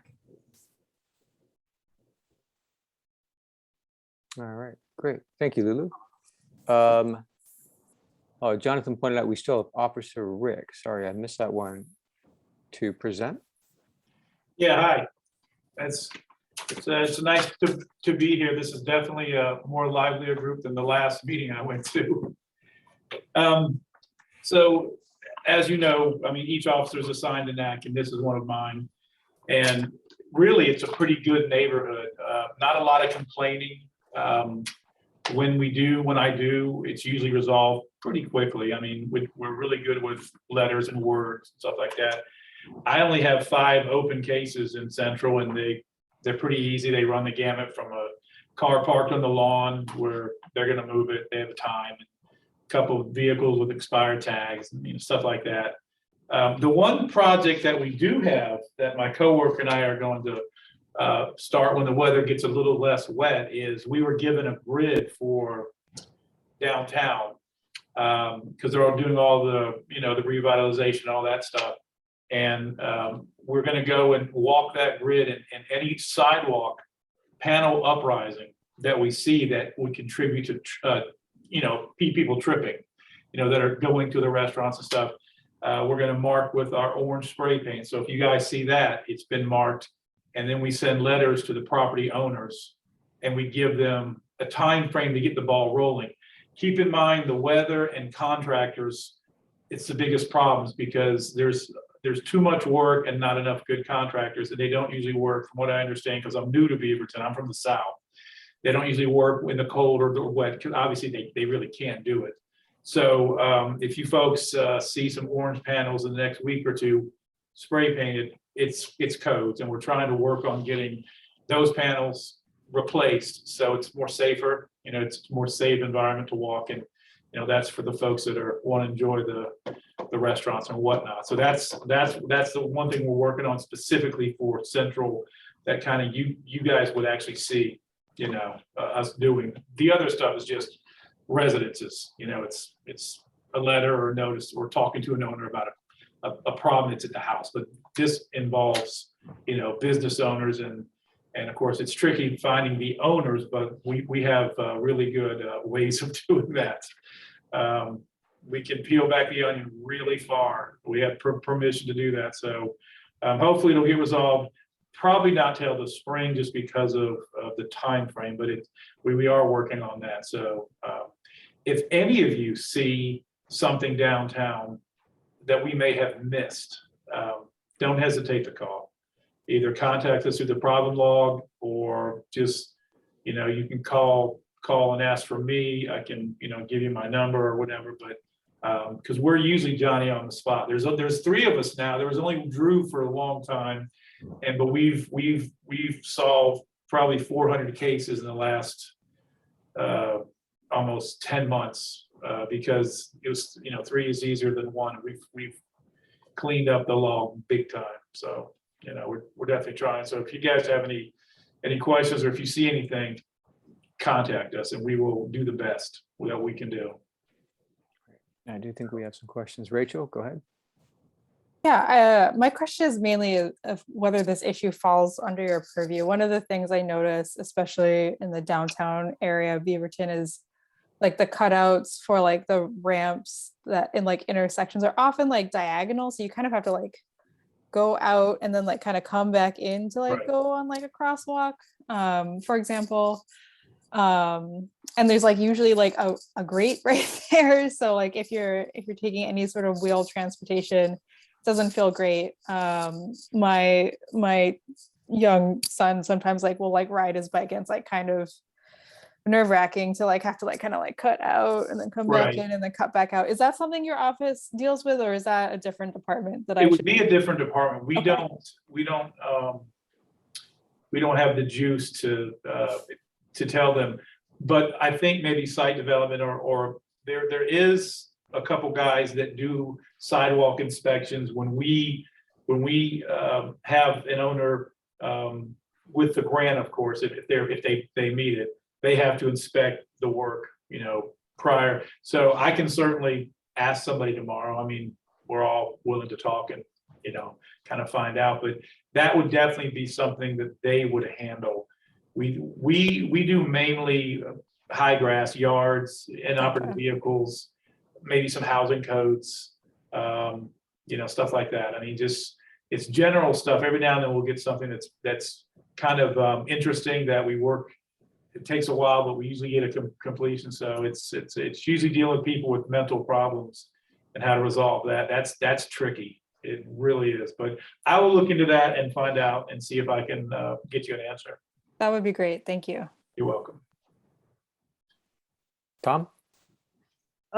Yeah, welcome, Officer Rick. It's nice to see you. I know we've often had questions for BPD about, hey, what about particular code compliance? And so it's really great to be here. And actually, I want to ask a question on behalf of my next door neighbor. Usually we'll go through the Metro, because I think this is more Metro's purview. He's got a fire plug right on one of the corner of his property. It is the local dumping place for people putting free stuff out. Right. And he is fantastic.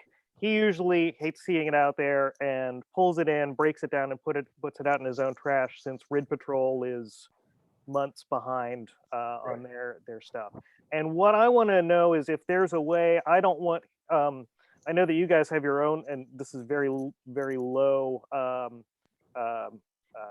priority. But I just want to make sure that if there's a way that we can indicate or make it known that this is not him putting his stuff out, so that he doesn't get dinged with a random complaint from another neighbor or somebody who else is new to the neighborhood. Well, what he can do is, it depends on what the bulk items are.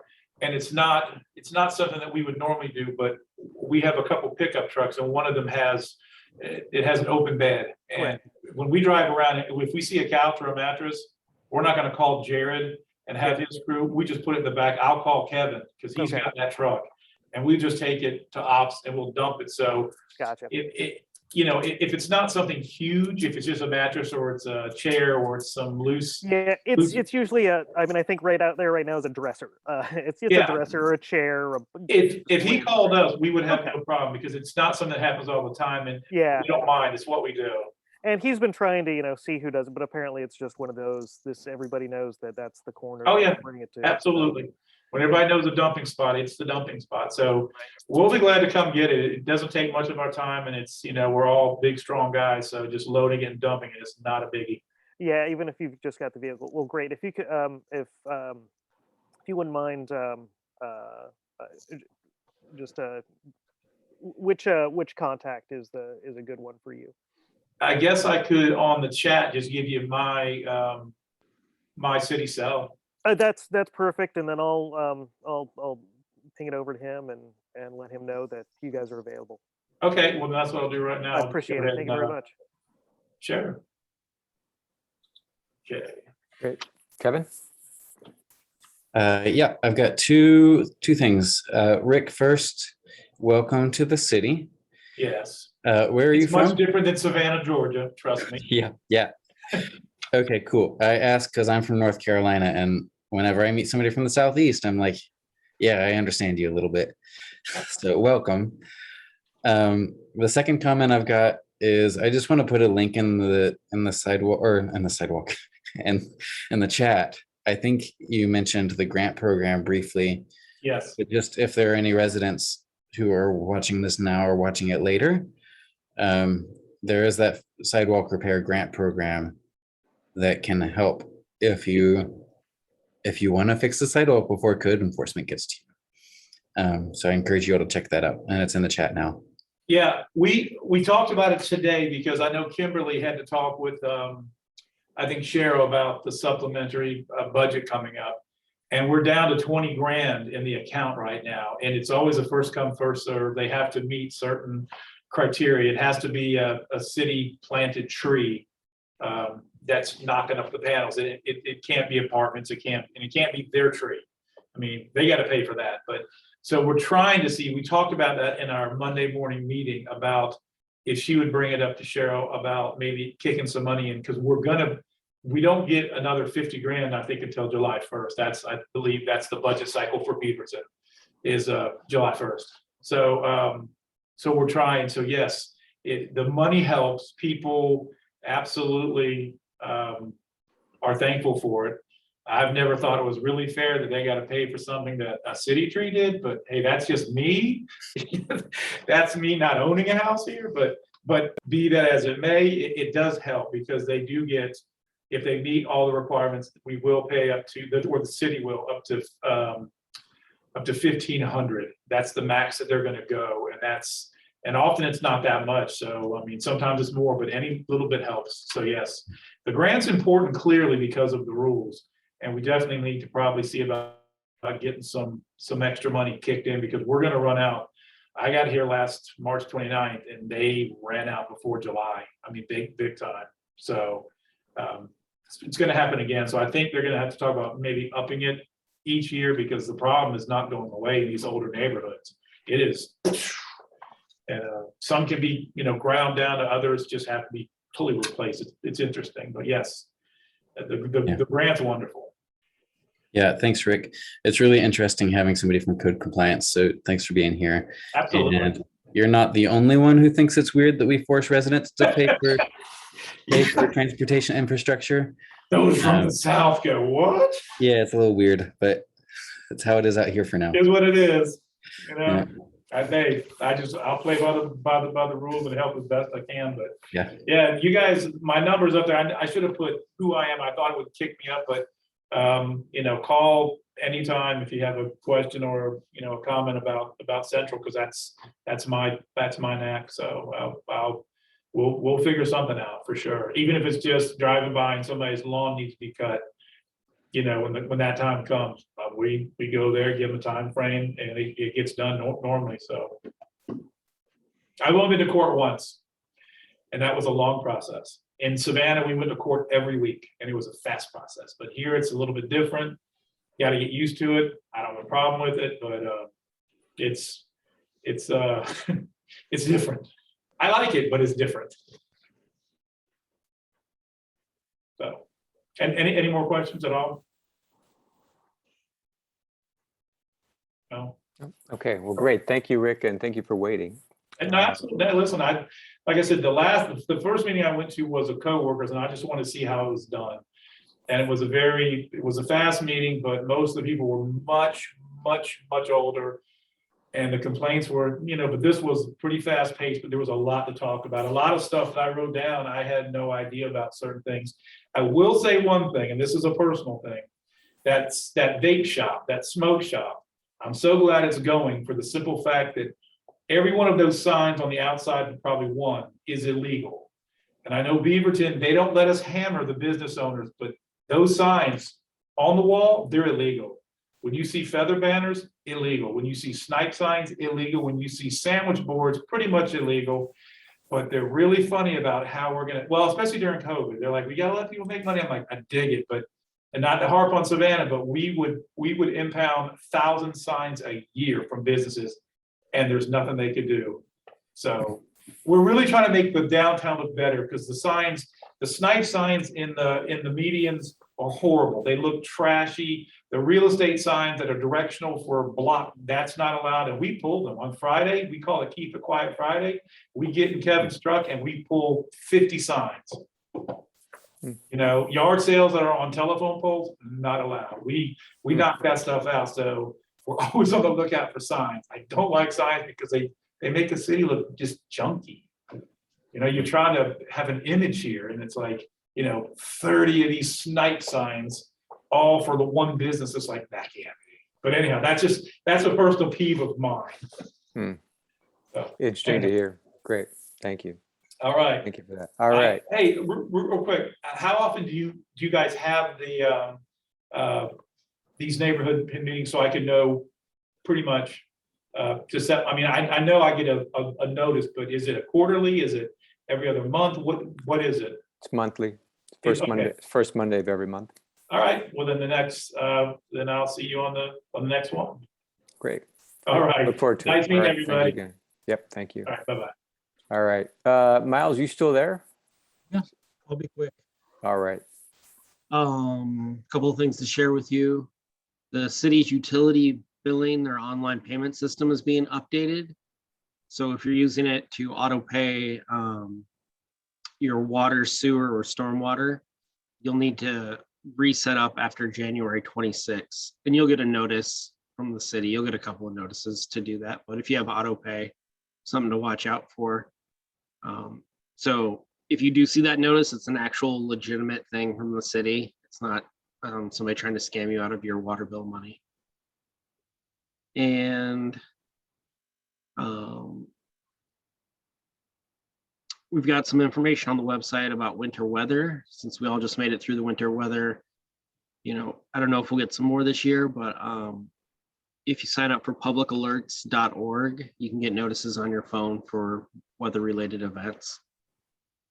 And the last thing I'll say is to save the date for the 2022 State of the City hosted by Mayor Beatty. It's going to be Tuesday, March 29th at noon. Mayor Beatty will share Beaverton's recent accomplishments and highlight the city's upcoming priorities. This year's in-person event will also be recorded for community members.